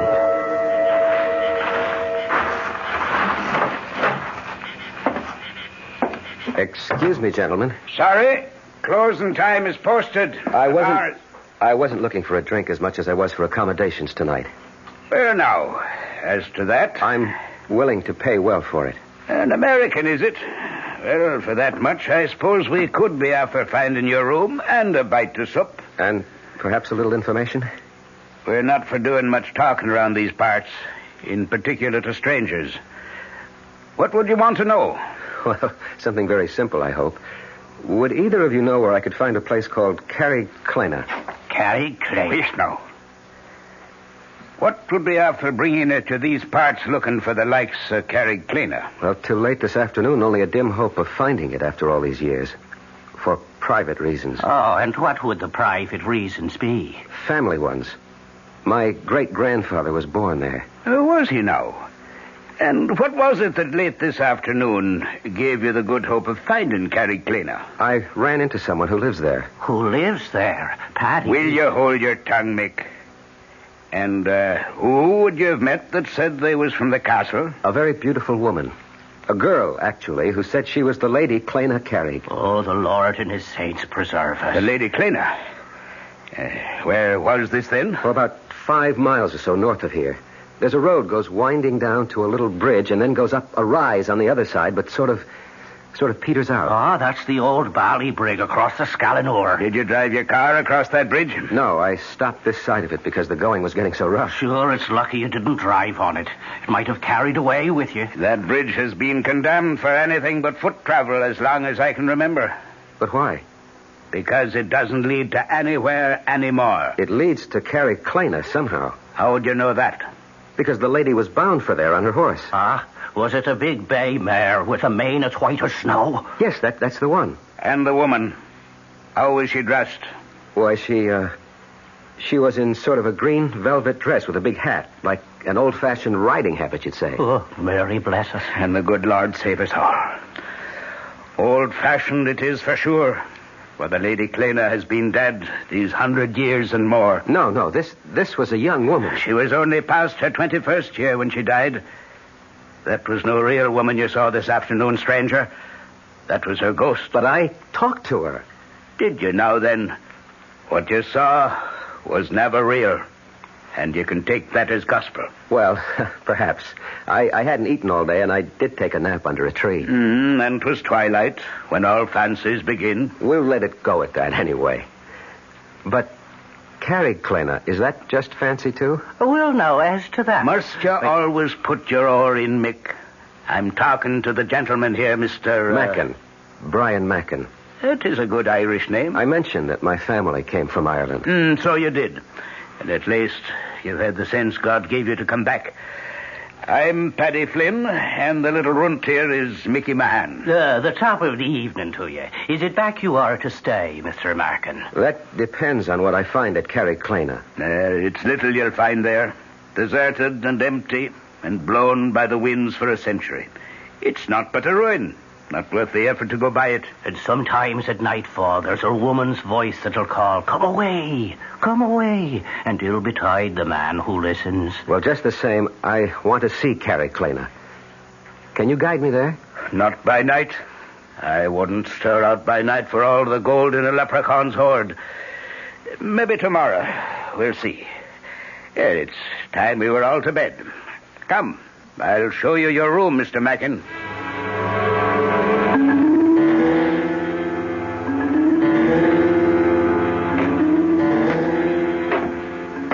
You think he's from the police? I don't think so, but I'm taking the chances. Sure, and what are you doing there? I'm making Mr. Mackin a little nightcap, as he requested. Only, it'll be a little stronger than he expected. How is that, Paddy? Sure, I'm giving him a little extra dividend. Your namesake, as you might say. Who will that be at all? Mickey Pin. I never heard tell of him. Well, now, that's because he emigrated to Chicago, USA, long before your time and mine. But he gave his name to what's in this little bottle here. Well, looks like no more than bog water. It'll make you sleep a deal sounder. Now then, you'll take this drink up to him, whilst I go arrange for the truck. It is a good thing we have a full moon to work with this night. To work? Isn't it obvious the guns are no longer safe at Carrie Kleiner? We'll have to have them up and away over the border by morning before our American gets to nosing about. We're not going by the castle by the dead of night. How else? But she'll be walking again by the full moon. You heard Mr. Mackin saw her abroad and scarce before dark. What kind of soldier are you, Mick, that starts at shadows? Now, let's have no more nonsense out of you. And away up with the drink to Mr. Mackin.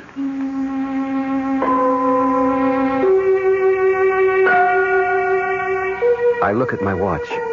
It's just after midnight. The nightcap is untasted on the table beside my bed. I don't trust it.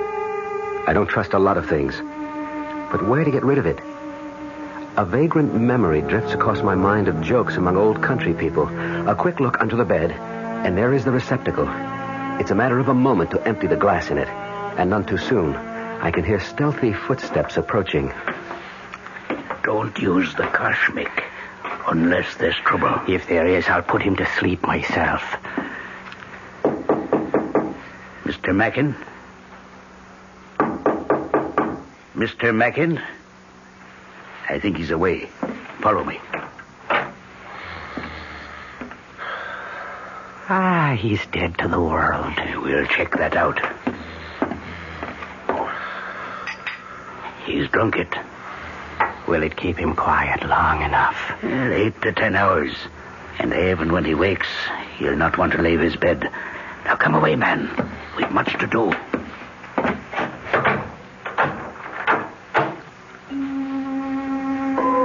Lying on my bed, snoring, pretending to be asleep, I have listened to everything. But the fall of that heavy lock tells me once and for all, I am a prisoner. But as I wait for them to leave the house, I know that nothing will keep me from Carrick-Clana. I have an appointment there that's been waiting 100 years. And even now, in the still of the night, I can hear the far-off tinkle of that bell and a voice crying. Come away, Brian! Come away back to Carrick-Clana!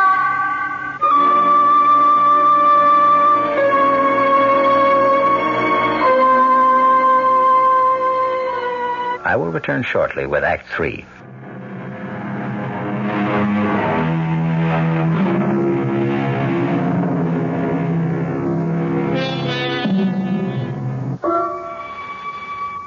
I stand by the window, carefully on the side where the moonlight cannot cast my shadow, and watch the courtyard of the inn below. A small truck like a weapons carrier is there, and Paddy and Mick climb into it. In a moment, it has gone to a destination I can only guess. By the time I am out the window, clambering to the courtyard and into my car, there is no hope of following, particularly when I find my distributor cap gone and my car useless. It's a long, agonizing walk for 5 miles, even on a moonlit night. And by the time I have crossed the bridge and climbed to the ridge above, I am at the ragged edge of exhaustion. But there is a reward. Far below, against the restless sea, there are pinpoints of light that move. I am near the end of my pilgrimage, and the bell is sounding again.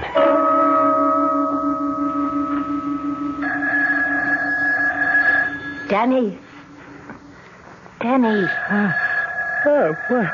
What is it, Sheila? The phone, it's ringing. Well, what time is it? It's 3:30 in the morning. Well, who could be calling us now? I don't know. I have been lying here awake, afraid that something was about to happen. Will you go down now and answer it, or shall I? All right. I'm on my way, but who? It's Brian. Or something about him. And whatever it is, no bell that rings in the night brings anything but ill luck.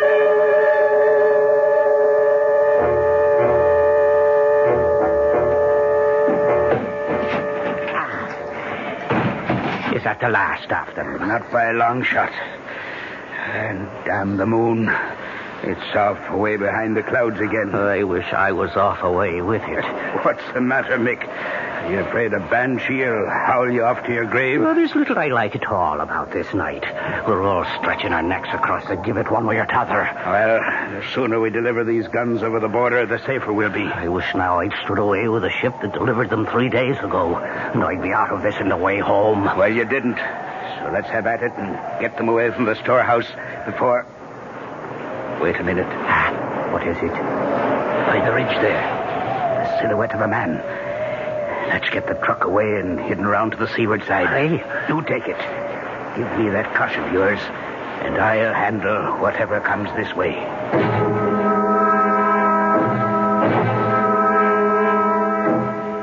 Yes, Sergeant, he was. Well, he left yesterday morning about 9. All I know is he was headed somewhere north of Sligo. Galway Bay area. Yes, he was looking for a place named Carrig Clena. No, not at all. And please, he's a cousin of mine and a very good friend. You will keep us notified and let us know what's happening. Yes, I'd appreciate that. Thank you. What is it, Denny? Oh, what are you doing out of bed, Sheila? Who was on the phone? You said Sergeant. It was Liam Flaherty of the police. Oh, Sheila, there's all hell to pay. Tell me. There was a tracer from the States. They called the local here to get in touch with us. Why? The police in America. They're trying to get in touch with Brian. What has Brian done? That isn't the point. It's what's been done to him. What? Brace yourself, my darling. Somebody murdered his wife.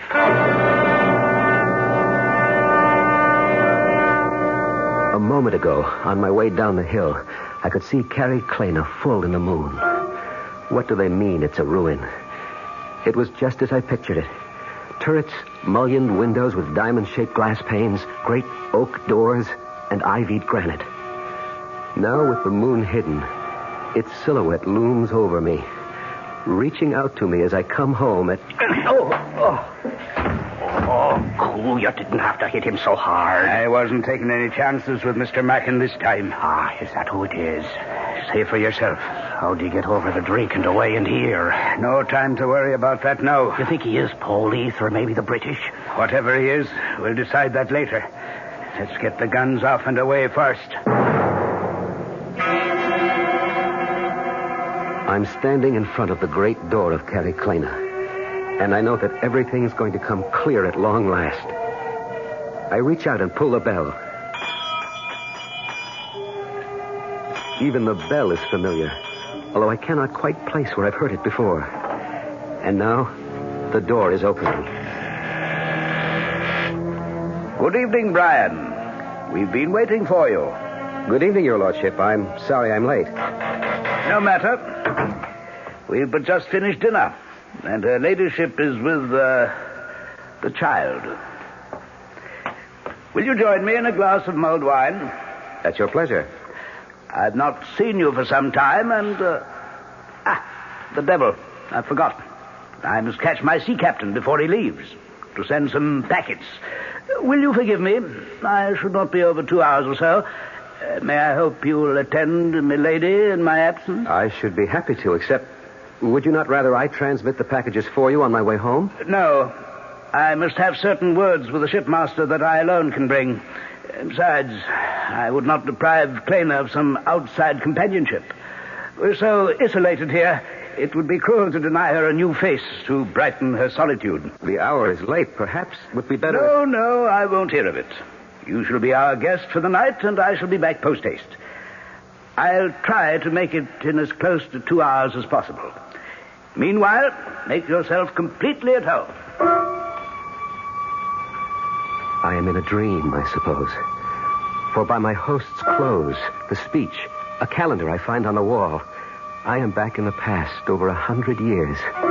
But more important, I am within the walls of Carrig Clena, and the riddle of my whole life, I feel, is near to being solved. When Lord Carrig leaves, I am too impatient to wait for my answers. So I climb the great staircase to Clena's bedroom and knock on the door. Who is it? Brian. A moment.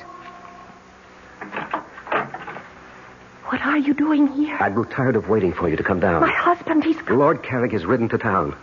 It will be 2 hours before he returns. May I come in? I shouldn't let you. It's too late. I thought you'd left for good 2 years ago. When I lost you to him, I meant to. But for a while, I stayed hiding in the fen. Oh, I know you were seen. Do you know what you've done to me? And why do you come back now? I wanted to see the boy. By what right? Is he mine, Clena? I have to know. Is he mine? No. You called him by my name. It was a foolish choice. Why? Because I loved you. And now? Oh, Brian, the years have come and gone. Lord Carrig is my husband and the father of my child. And I have a whole new life I've learned to accept. I still want to know if the child is mine. Let me go. When you answer me. How could he be yours? He was born 10 months after I married Lord Carrig. Then why does everyone whisper he's mine? Because you didn't leave as you promised. Why didn't you take yourself right out of my life? But there was nothing between us after your marriage. We know that, but no one else believes it. They still think the child is mine. Even Lord Carrick. I can't imagine why he could have welcomed you here tonight. I can't tell you how he... Wait a minute. What is it? Hush. Dear God, he's here. He'll kill me. Over my dead body. And here it is. The moment I've reached back through a century for. The one I want to change. It's today I want to bring back. And Gloria and my own child that I killed in one moment of anger and hate as Lord Carrick plans to do with me and Clena now. I have only one chance of bringing Gloria back. To change history. Or at least to set it right. He's coming up the outside balcony stairs. Through the French windows. Run, Brian, he'll kill me if he finds you here. I'll kill him first for doubting you. In heaven's name, no. Lord Carrick, hold. So once again you try to steal my wife. Put up your dagger. I am unarmed. So much the better. You first, and then my wife. This time not so easily. I'm not the hunted, but the hunter. Look to yourself! He stands with his dagger half raised, frozen with inaction as I hurtle myself towards him, hands raised to shield and grapple and destroy him. But what I reach for is nothing but a shade. My outstretched hands grasp only air, and my hurtling body, passing through his spectral waist, crashes full tilt against the crumbling battlement, which gives way like powder. And of a sudden, just like the lover in the ancient legend, I am plummeting like today's skydiver towards the rocks below. And in this awful moment, I know that I was just as wrong about my wife, Gloria, as Lord Carrick was 100 years ago about Clena. Small comfort now to know that I am legitimate as the rocks below rush up towards me like an express train, and I am no more.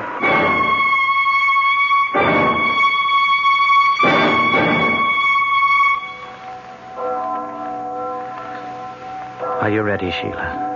In a moment. What is it, darling? That bell. I don't know if I ever want to hear a bell in my life again. That's only the church bell. We didn't ever hear the other one. What happened to him, Denny? Oh, I'd have to be God to answer that. He snapped. The way a lot of us do when life spins us around too fast and curdles our brains. Why do you think I ran away from it all and came here to find peace? Brian really killed Gloria. He'd had a nervous breakdown 2 months ago. He escaped from the sanitarium. His obsession about paternity had put him there, and Gloria was asking for a divorce. He lost his head. She lost her life. But how did he think he could escape by coming here? I don't think he was looking for escape, but... Oh, I know it's such a writer's word, but... expiation. Are you saying, then, he was after taking his own life? We'll never know, Sheila. The police say there's some evidence that the IRA were using Carrick-Clena as a depot for smuggled arms from the sea. Maybe he stumbled on them. The local folk would tell you that anyone in that haunted castle after dark, especially when the moon was full, was risking God knows what. And someone I know very dearly sensed he was marked by fate for death. Oh, don't. I wouldn't wish that on anyone. Perhaps for Brian Mackin 'twas the only way. Let's us go give him a decent burial. And wish him peace at last.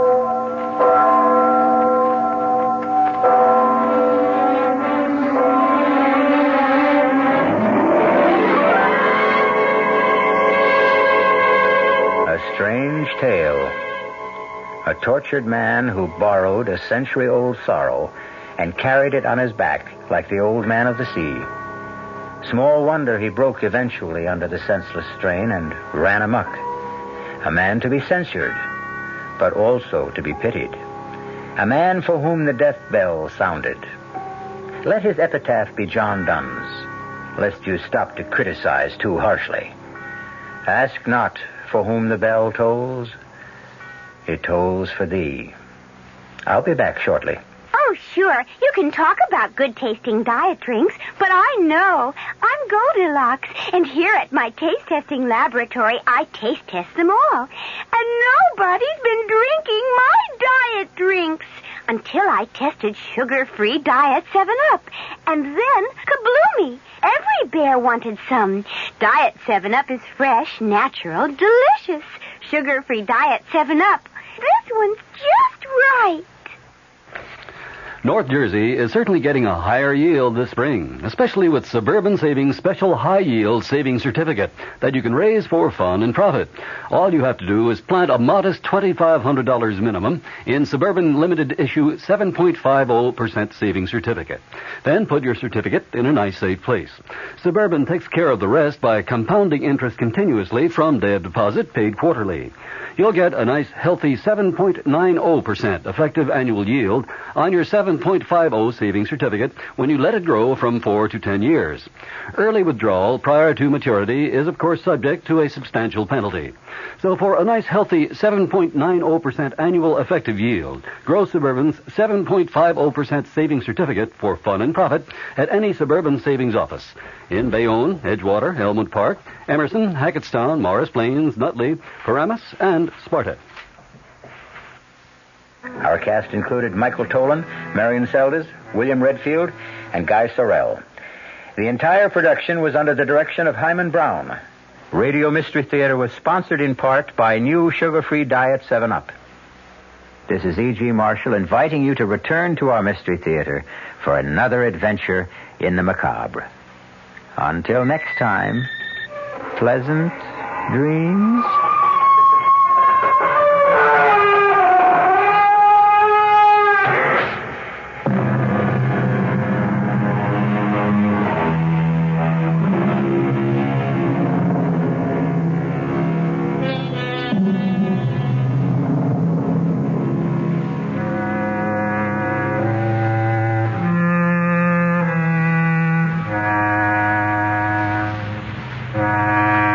Mystery Theater program was furnished by the CBS Radio Network. This is Mary Helen McPhillips. Growing old may not be fun, but the only choice is to die, so hopefully most of us will grow old. And how to do it well is what we'll be talking about at 10:15 tomorrow morning on the Martha Dean program. Morton Puner, a member of the Gerontological Society, will tell us what we know about growing old. I hope you'll join me tomorrow morning at 10:15. I'm Fulton Lewis in the Mutual Broadcasting System studios in Washington, D.C. Now, my commentary. President Nixon's Watergate lawyer said today that he's going to move to quash a Watergate prosecution subpoena for 64 more White House tapes. He would not say whether the president will abide by any adverse Supreme Court decision should that tape battle come to that. Facing a deadline of Thursday for responding to the subpoena from Special Prosecutor Leon Jaworski, the president's defense attorney, James St. Clair, held a broad-ranging news conference here in Washington today, a news conference in which he discussed the president's reasons for making public more than 1,200 pages of edited transcripts of the Watergate tapes. He also disclosed that the House Judiciary Committee is seeking more than 140 additional tapes for its impeachment inquiry. Discussing Jaworski's subpoena, St. Clair argued today that the massive public release of transcripts by the president yesterday strengthens his effort to have the subpoena quashed. He said he will move now on two grounds. First, in his words, especially now, clearly the prosecution must have enough evidence to proceed to try these cases. And knowing Mr. Jaworski, I am confident that he wouldn't have indicted these people if he didn't think he had enough evidence to convict them. Secondly, acknowledging that the White House has a duty to make available materials that would be helpful to the defendants, St. Clair today said everything we know of is in that book of transcripts. Everything is there. He also contended that there was a significant difference between the Jaworski subpoena and the one issued last year in the name of former Special Prosecutor Archibald Cox. He said the Cox subpoena, which led directly to the explosive firing of Cox, was on behalf of a federal grand jury, and the two court decisions that went against the president in that case were based on the proposition that the grand jury has sort of unique requirements. The Jaworski subpoena, on the other hand, St. Clair noted today, is aimed at providing materials for use in court trials rather than in grand jury deliberations. asked whether the president would abide by an adverse Supreme Court decision should the Jaworski subpoena lead to a court fight and eventually reach the Supreme Court. St. Clair today said, quote, I wouldn't want to comment one way or the other because I have not discussed it with the president, and I would not want to presume on his decision. In any case, he said, I don't believe that we will come to that. St. Clair also was asked to outline the strategic or tactical advantages that the president hoped to reap by making public the massive array of edited transcripts. He cited the following as the basic consideration, and I quote, people were getting more and more imbued with the idea that the president had something to hide to the extent that it endangered the presidency. The facts ought to be known, and then let's argue about them. The president's Watergate attorney, James St. Clair, today volunteered that the staff of the Judiciary Committee is seeking tapes of 141, 142, maybe, those additional presidential conversations. He said he hoped the committee would take a second look at that request in light of Tuesday's disclosures and decide not to press it. Since most of these tapes are understood to deal with the controversies involving milk producers and the ITT, St. Clair was asked if he meant to suggest that the committees should forget those two issues. He said, based on what I know about it, the answer is yes. St. Clair made it apparent, however, that he is not opposed to providing additional materials relating to political contributions by the milk producers and the administration's controversial decision to raise milk price supports. He was asked if he felt that yesterday's disclosures might prejudice the cases of Watergate defendants that are still facing trial. St. Clair said, I do not think so. But as far as the conduct of the case is concerned, that is the first responsibility of the special prosecutor. Reminded that at one point in the bulky volume of transcripts, the president suggested to John Dean, who was then his private counsel, that witnesses in the Watergate proceedings might have conveniently faulty memories while under oath, St. Clair today said, as the president said, there are unfortunate remarks in there. Urging that the transcripts be looked at as a whole, he said the danger of this is to pick out a phrase here or a sentence there. The president's attorney also was asked if he thought it had been appropriate for the president to discuss at length payment of hush money to some Watergate defendants, as one transcript shows. St. Clair today responded, I'm sure if he had to do it all over again, he wouldn't have done that. The president is looking to the American people for vindication in the Watergate issue, while House impeachment investigators meet tonight to decide their next move in the quest for White House evidence. A majority of the House Judiciary Committee evidently was dissatisfied with the edited White House transcripts that the president delivered yesterday in lieu of tapes of those 42 presidential conversations that the committee had originally subpoenaed. The panel's Democratic majority planned to stop short of any formal demand for enforcement of the subpoena in favor of seeking bipartisan support for a simple statement declaring that the president had failed to comply with the subpoena. It was clear from the time that the president disclosed his transcript plan on Monday night that the support he sought was far beyond Capitol Hill, that his eventual goal was to try to persuade the American people that he did have no advance knowledge of the Watergate break-in, that he had no knowledge of the cover-up of the Watergate issue, and that he was providing investigators with a full story of his role. For all of the 1,308 pages of presidential transcripts, there are nonetheless many uncertainties about just what the president did or did not know and when he knew it, and what he intended to be done. It was, as the president's lawyers and the president himself had said, a document that is marked by ambiguities.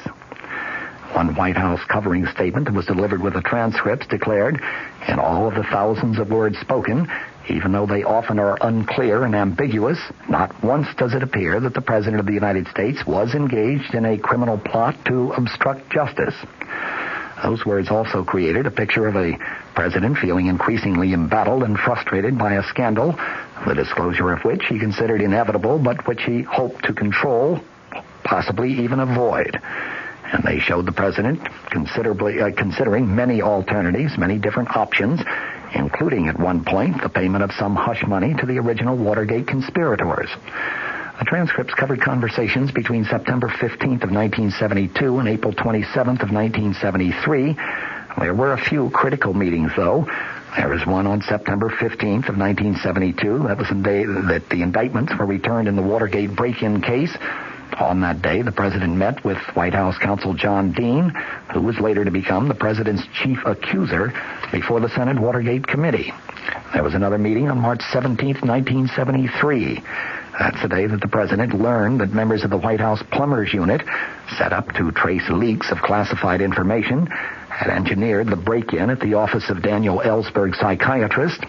There was a meeting just 4 days later, March 21st of 1973. That was the day the president said that John Dean first told him about the Watergate cover-up. Numerous alternatives, including meeting demands for hush money, were considered by the president, by John Dean, and by White House aides H.R. Haldeman and John Ehrlichman. Less than a month later, April 14th, 1973, there was a meeting.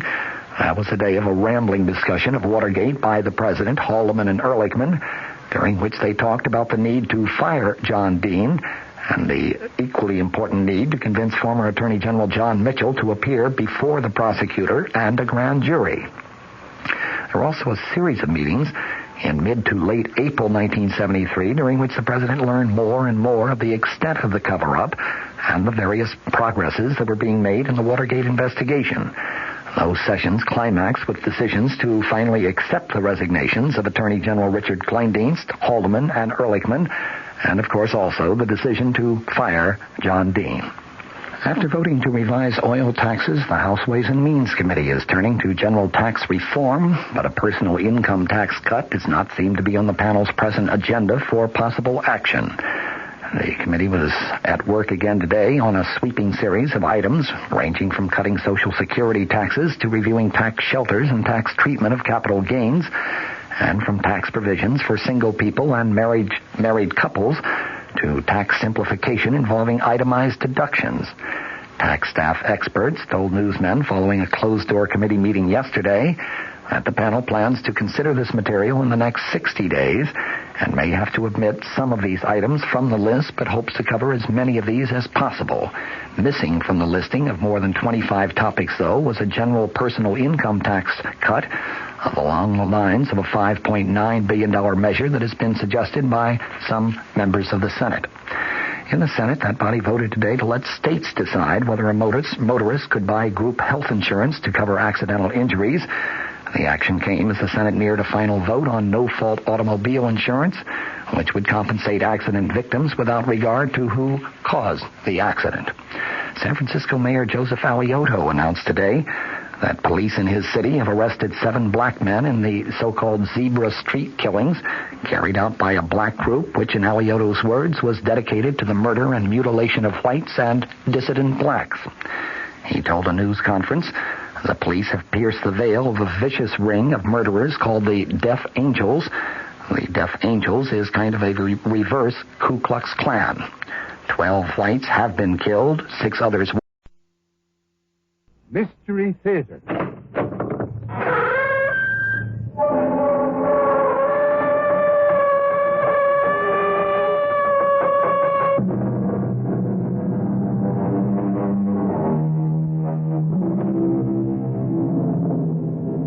Come in.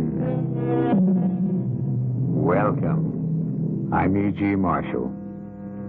I have an unusual story for you about 2 young people kept in seclusion from the world. Their minds stunted, their thinking warped, their fantasies soaring into the supernatural. What is real and what is unreal seem to be melting into each other in a weird and frightening dream.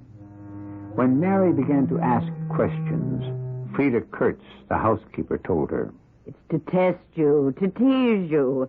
And they did that to Carol when she first came. She got to love them. We were all sad when she left. On a Friday. Unlucky Friday. How did you know? I've heard all the gossip. I've heard about Gareth, too. They told you about him? Why are you trembling, Frida? You have seen him? No. He used to work here, I understand. But you asked me if I'd seen him. I thought you and I were the only employees in this house. Why, did I? I don't know what I meant by that. I must go. I must take care of the children. Don't ask me any more.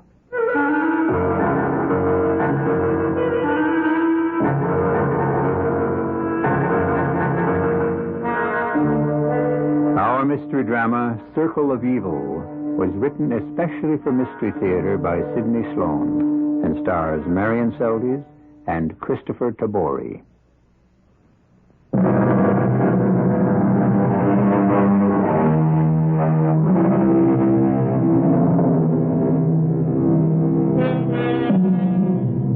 When the rickety old taxi had deposited her in front of Greystone Manor that dark, cold, rainy day in late autumn, Mary Richards almost changed her mind and called the taxi back to return her to the station.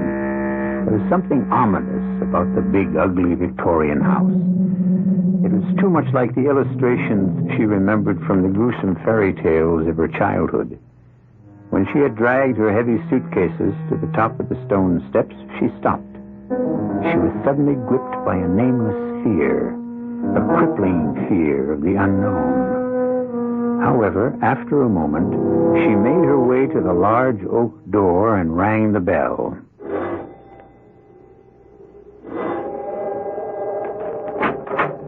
Yes? I'm Mary Richards. Oh, yes, of course. You must be the new governess. I'm Frida Kurtz. I'm the housekeeper. Oh, come in out of the rain. Here, let me take your suitcase. Oh, thank you. I can manage. Now, follow me. Your room is back here, down this hall. See, the children's quarters are on the second floor. All the help have their quarters down here. Oh, are there many servants? Oh, it's funny the way I said that. Help. You and I are the only help in this old house.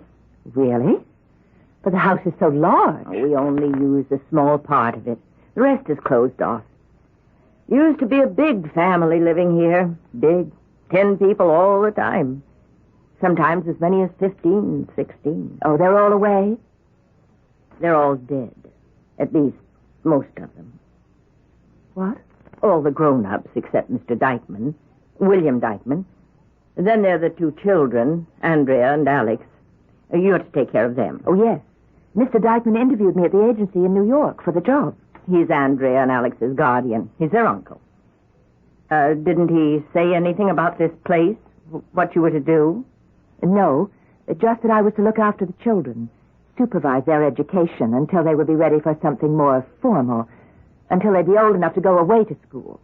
Old enough? How old did he say they were, Andrea and Alex? He didn't say.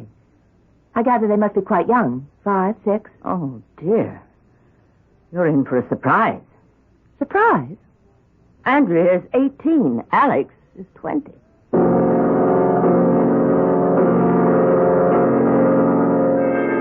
So you're the new nanny, are you? I wonder if you're going to like it here. Oh, shut up, Alex. You mustn't mind him, Miss Richards. He's always like this at first. I like to play games. Don't you, Nanny? Hide and seek, that's my favorite. In this house, there are so many good places to hide. You'd never be found till it was too late. Alex, stop it. Now stop it, please. I'll stop. I'll stop it for good. That'll make you happy. Bye, Andrea. Bye, Nanny. Oh, please forgive him. He's not always rude, Miss Richards. You'll get to like him in time. In time? Well, Carol Wicker did. At first she hated Carol him. Wicker? Well, she was the governess before you. She left? You might say that, Miss Richards.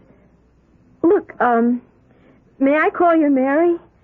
It sounds so formal to call you Miss Richards. Oh, of course. Now, this Miss Wicker, how long did she stay? Oh, nearly 2 years.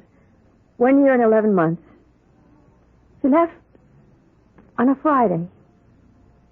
I always feel Fridays are unlucky, don't you, Mary? No, not necessarily. Oh, Carol hated them. She would weep in her room on Fridays. What? Oh, not for the first few months. But later, she would weep in her room. She was in love.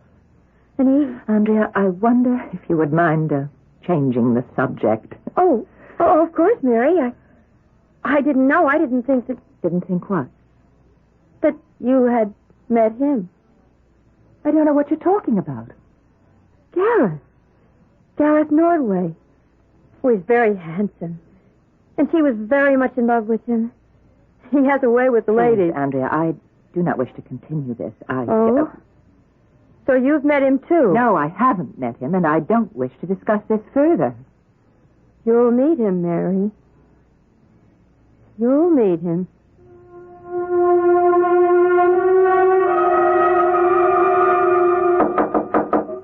Yes, we're having supper up in the playroom. Wouldn't you like to come up and eat with the children? Come in, Mrs. Kurtz. I want to talk to you. Oh, you haven't unpacked yet. Do you want me to help you? No. As a matter of fact, I've decided that this job isn't exactly what I'd contracted for. You're leaving? Yes.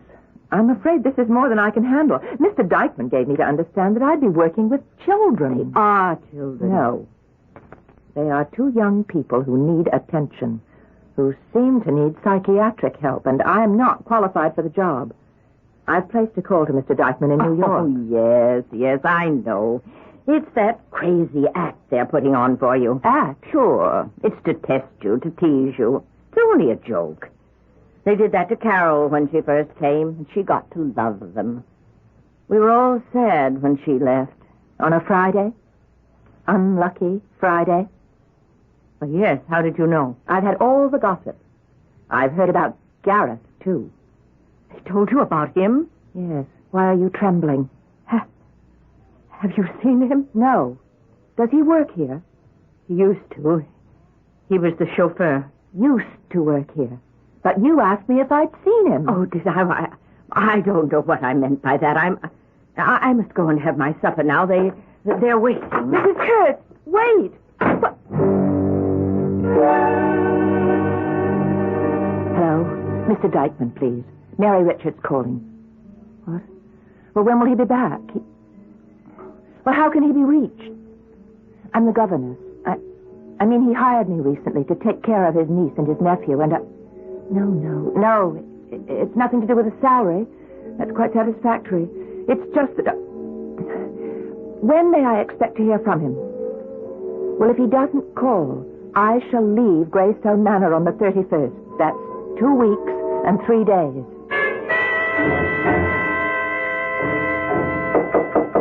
Who's there? It's Alex Morris. Yes, Alex? May I come in? Come in. You've locked yourself away from us here in your room. We haven't seen you for the last 2 days. Yes. Haven't you been well? Nothing wrong with my health. Well, I hate to bring this up, but aren't you our governess? Shouldn't you be teaching us something? Something useful? That's what you're being paid for. Alex, if we're going to speak to each other at all, you'll have to drop this snide manner. Snide? Whatever do you mean? You're not a child. Neither is your sister, so stop this childish teasing. I shall only be here till the end of the month. You're leaving us? I accepted this job as a governess to take care of and teach young children. That's what I'm qualified to do. I'm not qualified to... Say it. Go on, Mary, say it. You think I'm mad, don't you? You think Andre is, too, don't you? I think... My uncle does, too. That's why he keeps us here, away from the world. Why he hires governesses for us to take care of us. Why does he? Because he can't let the story come out. Too unsettling. Impossible. Scandalous. He's ashamed of us. I don't understand. Perhaps it's better that you don't. Alex? Alex, where are you? That's Frida. She's looking for me. Well, open the door and tell her where you are. No. Well, I will then. Mrs. Kurtz is here, and here with me. Oh, there you are, you naughty boy, hiding from Frida. Now come, we're having tea upstairs in the nursery, and I've baked your favorite, apple kuchen. No, I don't want any. I want to stay and talk with Mary. I've got things to explain to her. No, you come. I won't come. Don't force him if he doesn't want to. You stay out of this, miss. When I tell him to do something, he must do it. But And you are nothing here. I know all about your calling Mr. Dykeman. Wanting to quit your job here, I know. I told you I was going to call. I wasn't concealing it. But he didn't speak with you, did he? Mr. Dykeman called me. Told me what to do. Well, why didn't he answer my call to him? Because he wanted to talk to you in person. He's coming here to talk. And you will stay here until he comes.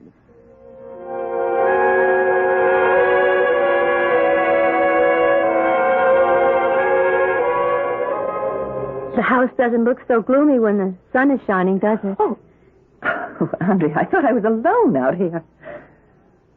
You're very unhappy here, aren't you? Oh, uncomfortable is closer to it. It's just that everything is so strange, so uncertain. Like living in a dream? Yes.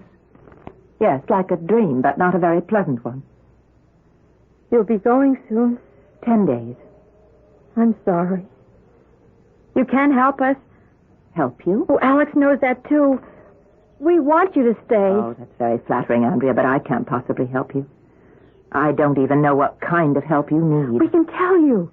Show you. We need your strength. Please say you'll stay. I'm only staying till the end of the month. End of the month. Well, then, that'll have to do. That'll be long enough. Tonight, we will show you what we mean.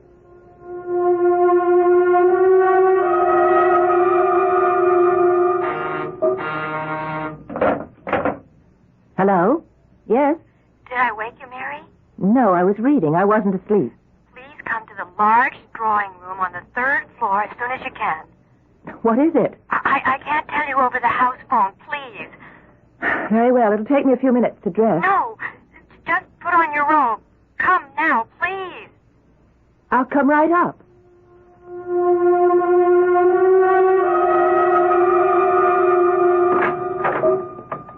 Andrea? Andrea? Strange. This is the room. Andrea? Perhaps she meant the room at the end of the hall. No, Mary. She meant this one. What? Who are you? I can't see you in the dark. Don't be frightened, Mary. You know me? They've told me about you. You're beautiful. Mary? Mary? Where are you? Here, Andrea. Oh, I was afraid you'd gone to the wrong place. No. Aren't there any lights in this room? Oh, there used to be, but the mice nibbled the wires, Alex says, and they don't work. I have a flashlight. Light it. There. That's very strange. What? A moment ago, I spoke to a man in the dark. A man whose name you mentioned to me. Gareth? Gareth Norway. He was here. Where is he? He left very suddenly. You told me about him. A chauffeur, wasn't he? Oh, many years ago. Wait a minute. Flash your light here on the floor. There are no footprints. No. The dust is heavy on the floor, and your footprints are plainly marked, as are mine. But none for Gareth. None.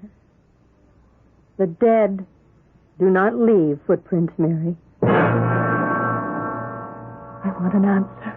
I must have an answer. Just accept what you see, what you hear. Dead. He's been dead for nearly 15 years. Dead, and yet not dead. Well, what sort of nonsense is this? It is not nonsense. You spoke with him. What are you trying to do to me? I don't believe in spirits and ghosts and the supernatural. It was some sort of trick, wasn't it? Tell me the truth. Believe this. Gareth is here. Possibly right in this room. No, I don't believe you. It's all in your mind. It's some morbid story that somebody told you when you were children. If this house frightens you and depresses you, why don't you run away from it? You don't have to stay. But we do. What? We cannot leave. He won't let us leave. He holds us. He keeps us here. It's part of his revenge. Revenge? Do you expect me to believe... Revenge for his murder. He says he was murdered. And he will not stop until all of us, all of our blood, are dead.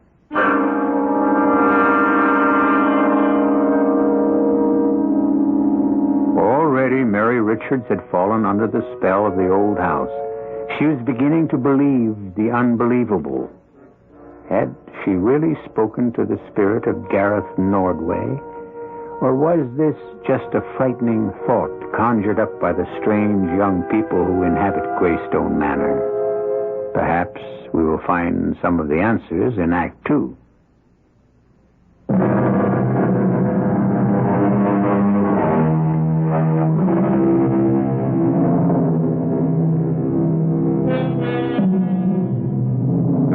Richards searched for an explanation of the events which had occurred, but which she, with her logical mind, could not accept. She waited impatiently for the arrival of William Dykeman, hoping that he could answer the questions to which she could find no answers. His first words were very reassuring. I've come out here for one reason, Miss Richards, and one reason only, and that is to put these stupid superstitions to rest once and for all. You don't believe them, Mr. Dykeman? Definitely not. They're rubbish. The product of idle minds. Childish nonsense. But I have seen him. Seen Gareth Nordway. You have been made to believe that you have seen him. Miss Richards, it must have occurred to you that Andrea and Alex are, well, how shall I say, not quite normal. Well, their behavior is somewhat bizarre. Strange, Just but... pranks, childish pranks. Nothing serious, however, wouldn't you say? But I'm not competent to judge. I'd say that it was more than childish pranks. Frida told me that almost the entire family died in a rather mysterious fashion. Almost all at the same time. She seemed to hint there was something supernatural behind it all. Oh, that? Well, one can hardly call a serious epidemic of flu supernatural. We lost 9 members of our family. It was a terrible tragedy. Altogether in this house, we must have passed the virus to each other. Terrible thing to happen to a family. Alex and Andrea were little more than infants at the time. It very definitely affected them. I see. By your tone, I can see you don't believe me.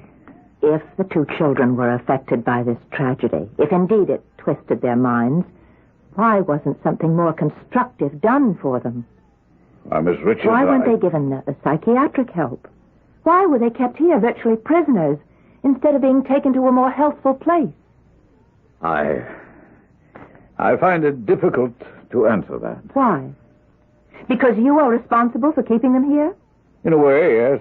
Well, what do you have to gain from all of this? Well, now, really, Miss Richards, I cannot tolerate this interrogation from a... hired servant. Don't let that disturb you, Mr. Dykeman. I'm quitting this job as of the 31st. There is nothing that could induce me to stay on any longer. Good day. Wait. I have nothing more to say to you, Mr. Dykeman. But you do intend to speak to others? Yes. There's something hidden here that's festering like an infected wound. Something that needs the light of day. If you mean that you intend to go to the police or force some sort of investigation... I shall certainly do something of that sort. Well, then let me warn you, you can be stopped very effectively. Are you threatening me? Threatening? Oh, no, I wouldn't think of it. But I must, in your own interest, prevent you from causing yourself hardship. Yes, and perhaps even injury.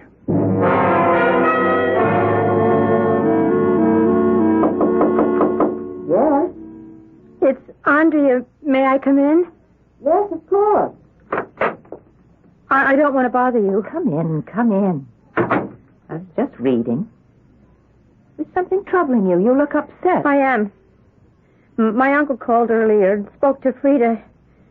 He's hired another governor. That was to be expected, since I am leaving at the end of the month. No. You are leaving Friday. You haven't been told yet. That's the day she's arriving.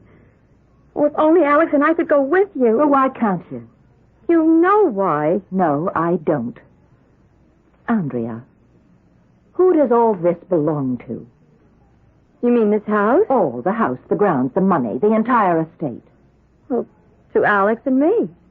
And your uncle? Well, he's our guardian. Oh, he manages the estate. Until we're of age. 21 specifically. Alex will be 21 in 7 months, and I've got nearly 2.5 years to go. And when that time comes, when you and Alex finally come into your money, Uncle will find himself in somewhat reduced circumstances.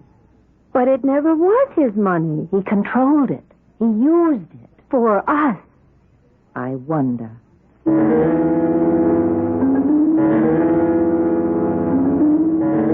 Mary, listen to me. I must speak to you, Mary. Who is...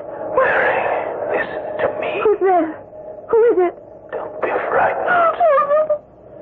don't scream. I will not harm you. I will let you speak if you promise not to scream again. Promise? Yeah. Good. Who are you? We have met before. Spoken before. Oh, yes, that voice. I remember Gareth. Gareth Nordway. I've seen you so many times. When you didn't know I was there. What do you want? I'm going to tell you something. And I want your help. Help? How can I help you? To right a wrong. A wrong done me many years ago. This is all a dream. I was a servant here. A chauffeur. A lonely unknown. No family, no. Cynthia. Was 18. Beautiful. A member of the rich and snobbish Dykeman clan. But she didn't see me as the dirty stable boy. That's what Uncle William called me when he found out she loved me. And I loved her. Well, we ran away. And we were married for one ecstatic month. We hid while they searched for us. When they found us, Cynthia was dragged back here. A note was planned. Then I came back. Broke in one night to find my bride and take her away. It was then Uncle William stopped us. Shut me down like a stray dog. The last memory I have is the life ebbed from my body, and my blood reddened the white dress of my beloved. Was her scream piercing, hopeless? Then you are... Yes, I am dead, and yet not dead. Call me what you will. My white-hot hatred sustains me. I have only one mission left. Uncle William. You said that you expected I would help you. You've already begun that. William fears you. He's afraid you'll search until you've brought the truth out. Well, I suspected that something was being concealed. You will search it out. Now you know. And you will. No. This is a dream. It's a dream. It's not happening.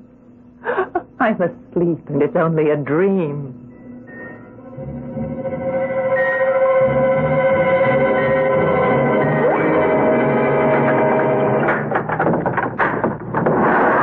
Going cycling again, Mary? Oh, Alex, what are you doing in the garage? I hope you don't mind if I use your bike. Not at all, since it's not mine. I've got another bike.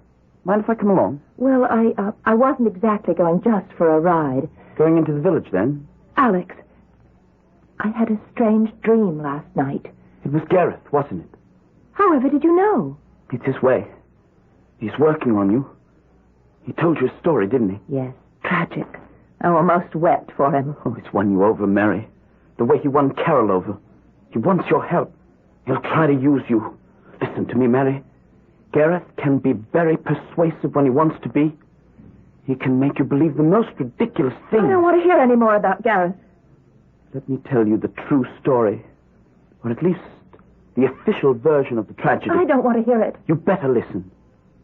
Cynthia was attracted to Gareth Norway. Everyone knows that. She flirted with him, some say. Whatever it wasn't love. Not on her part. Gareth kept after her, and finally... They ran away together? They married? No. He tried to get her to go away with him. She refused. He got angry, wild. He kidnapped her. Uncle William chased them, found them. Gareth drew his knife. Uncle William shot him. That's how it was? That's the way the police got the story. It was called self-defense. Case was dismissed. And Cynthia? He killed her. Well, as the story goes, the first shot wounded him. But he was able to stab her with this knife. Uncle William fired at him again. I believed him. I believed Gareth. Carol Wicker believed him. And committed suicide. No. But I heard... She did not kill herself. She was murdered. Deeper and deeper, Mary Richards plunges into the morass of claims and counterclaims. The circle of evil that surrounds the old gray house is being drawn tighter and tighter around the lives of all who dwell there.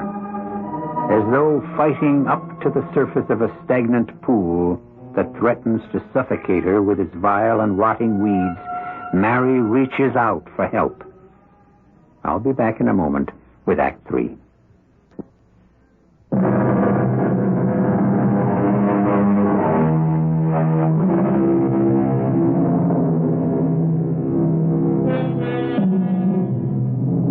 Mary Richards' sleep that night was filled with frightening dreams. Dreams of frustration in which she could not fight or defend herself from unknown and unnamed forces. She found herself slipping into a deep abyss, the sides of which afforded not the slightest foothold. Her fingers, clutching at the slimy walls, could grasp nothing. The next morning, clear and sunny, brought with it the resolution to take positive action, to reach out to the sane world outside for help. Hello. County Coroner's Office. Mr. Lascombe. Oh, my name is Mary Richards. I'm inquiring about the late Carol Wicker. No, I'm not a relative. Let's say that I'm a friend. Was a friend. Yes. Now, I've read your report on her death. I got the transcript from the Bureau of Records. Well, I'm just a bit confused. Your original opinion was that she might have been struck with a club or some other blunt instrument. But your final opinion was that her death was caused by an overdose of sleeping pills. Well, I was just wondering why you changed your mind. New evidence. What new evidence? That she had been upset, melancholy, despondent. Well, who gave you that evidence? Oh, I see. Well, the reason for this call is to ask, how does one go about getting permission to exhume a body? I'm not so sure you're doing the right thing, Mary. After all, Carol was in a bad state of mind, unhappy, depressed. And she knew something. Something which might prove embarrassing. It was your Uncle William who supplied the information that changed the coroner's opinion. Don't you find that interesting? I do. You're jumping to conclusions, Mary. Am I? All you know has been told to you, and you believe what you've been told. Mary, we don't know what we believe anymore. Well, where did you get your version of what happened to Carol Wicker? Frida told us. And who does Frida work for? Frida works for me, Miss Richards. Mr. Dykeman. Well, children. Now, are you going to greet Uncle William? Good afternoon, Uncle William. Uncle William. That's nice. Now, would you mind leaving the room? I should like to speak to Miss Richards in private. Anything you have to say had better be said in the presence of witnesses. Witnesses? The children? And I think you better stop referring to them as children. Oh, well, very well. They may stay. Now, may I ask the purpose of your call to the county coroner? I see the news of my call was relayed to you very quickly. Well, do you think it's strange that Mr. Lascombe would call me? No, not strange at all. I rather expected that he would. I would like to dissuade you from your purpose. I think nothing will be gained by digging up the remains of poor Carol Wicker. You can't change my mind. I have the exhumation order, and I have only to order the men from the cemetery. Oh, yes, I know. And I see you're not going to listen to me. So I'm going to make matters easier for you. I have ordered the men, the gravediggers, to be there tomorrow night at 9. Good. The remains will be delivered to the coroner for re-examination. I would prefer that the examination be made by a doctor of my choosing. Well, of course, but until you have engaged a man, the body will be sent to the county morgue. That is a state law. I have no control over it. Thank you. You've been very helpful. But don't mention it, Miss Richards. Anything to keep you and the children entertained?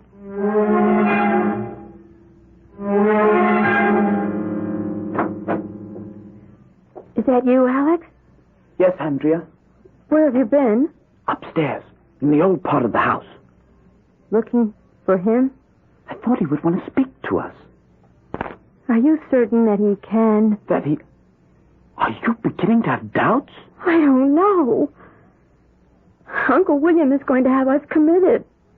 I heard him speaking with Frida. He said he'd had enough trouble. He doesn't care if the entire matter comes out. We're going to be locked up. Treated as though we're insane. Isn't it possible, Alex, that we are? No, we're just frightened, afraid. Don't tell me that Gareth is just something I imagined. You've seen him, too. Spoke with him as I have. Yes, Alex. Carol saw him. Spoke with him. Mary, too. Isn't it possible that we, you and I, have conjured him up? Perhaps he's nowhere but in our minds. No, I'm not that mad. I'll not believe that. They can't lock me up. What is this? Still out? It's long past your bedtime. Now go to your room at once, children, or I will punish you both. Yes, Frida. We're going right now. Aren't we, Andrea?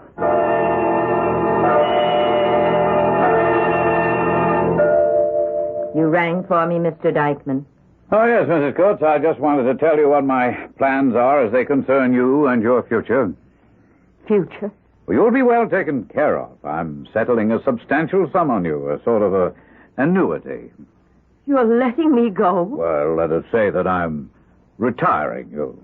Oh, but this is so unexpected, so sudden. Mrs. Coates, as you know, the welfare of the children has been my prime consideration for many years. But I can take care of them. I can watch them. Of course, I'm not criticizing you. It's just that I have decided we can't do it any longer on this level. They're grown people now, no longer children. When am I to leave?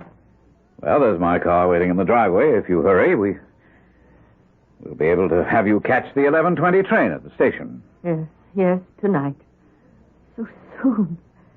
Yes, I will go. I will be ready. But first I say goodbye to my children. No. Under no circumstances are you to let them know that you're going.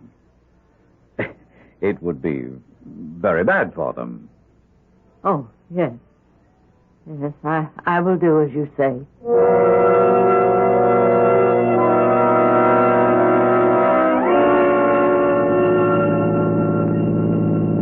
What time is it?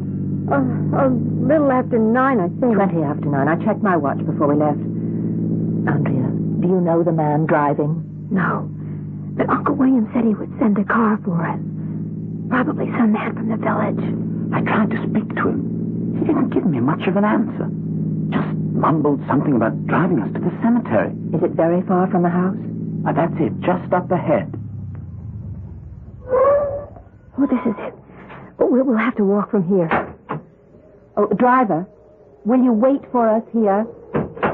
Follow me. I know where it is. Alex, don't run ahead. Wait for us. Come on. It isn't too far. I don't like being here, Mary. Neither do I. Oh, I recognize the area now. This is the Dykeman family plot. But Carol was buried just up ahead. Andrea! Mary, come quickly. Hurry. Come on, you sound frightened. We're coming, Alex. Look. Oh, it's empty. The grave is empty. It was dug up. And the body removed. Oh, it's obvious that your Uncle William never intended to go through with the re-examination. But he never tried to block you. At least he said he never would. Why did he go through this whole business of digging up the body and bringing us here to see what he had done? The car! The car that brought us here! It's leaving! Stop! Wait! Stop! Hold your breath, Alex. He won't stop. How are we to get back? You might ask that question of your Uncle William. Why, yes, that's an excellent suggestion, Miss Richards. But we must hurry. There isn't too much time left. Why did you take the body of Carol Wicker from her grave? I had two reasons, dearest nephew. One, I didn't want the body re-examined for obvious reasons. It really was murder, then. Not suicide, as the coroner's report says. Oh, my dear niece, you have an absolute genius for the obvious. Yes, the report is in error. Carol Wicker was murdered. By you. As you have suspected for some time. Why did you kill poor Carol? She snooped around and snooped around. She came upon the truth.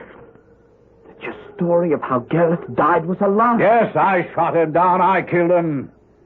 I don't believe in giving a rabid dog a chance to bite. You brought us here to make a confession of your crime? I brought you here, Miss Richards, to tie up all the loose ends neatly. You're all going to die right here. No! No, Uncle William couldn't. Why, what have we done to you? You stand in my way. The Dykeman money will be mine. You can't. You'll be discovered. By whom? There'll be no witnesses. No one will investigate your disappearance. Gareth, help us. Help us. He is your murderer. He's here. Oh, keep calling if you think it will do you any good. Gareth Nordway is dead and buried. He cannot help you. You wanted revenge. Here he is. The man who killed you. All right. Line up now. Line up as I'm telling you. Gareth, come now. I shall have to shoot you then where you'll stand and drag your bodies into the pit if you... Gareth, come. Face your enemy. Gareth, save us. See, Miss Richards, they are stunted human beings, as I said. Wouldn't it be better to end it all and let them find peace? Poor, mad creatures. You are the madman. Perhaps. But I control the situation, and it shall be as I want it to be. You will all be dead and silent, and no one will be the wiser. Now! No, please. No! I will stop you. I must stop you. Stand back, will you? I've got the gun. I've got it. Oh, you shot here. I'm quick. Oh, he's fallen. He's shot. Alex. Did I stop him? Yes, Alex. He's dead. Gareth, why didn't you help me? I did it. I was able to do it. I had to let you become a man, Alex. Then, have I, Gareth? Have I become a man? Why doesn't he answer me? He doesn't have to. You've proven yourself, Alex. You know the answer.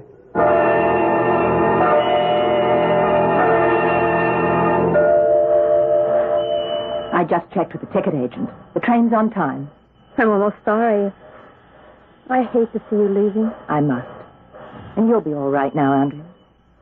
Oh, are you sure you won't reconsider and come back to the city with me? No. I've definitely decided to stay in the old house. So many memories. Well, if you ever change your mind, you know where and how to reach me. I know. The old house will be different now. It feels different. The gloom seems to have lifted, and everything seems brighter. If only Alex... Now, you promised not to dwell on that. Yes, I'll keep my promise. But I wanted to say that I'm so proud. Yes, that's the word. So proud of him. He worried that he was weak and ineffectual. But when the time came to be strong, he met the test. I have a feeling. I know that if I stay in Greystone, I will see him again. He'll be there always.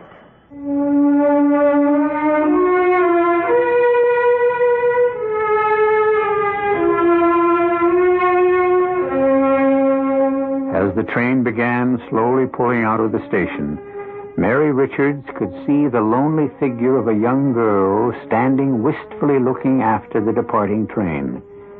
Then she saw Andrea turn and make her way back to the old station taxi, get in, and start to Greystone Manor, empty now of all but its ghosts. I'll be back shortly.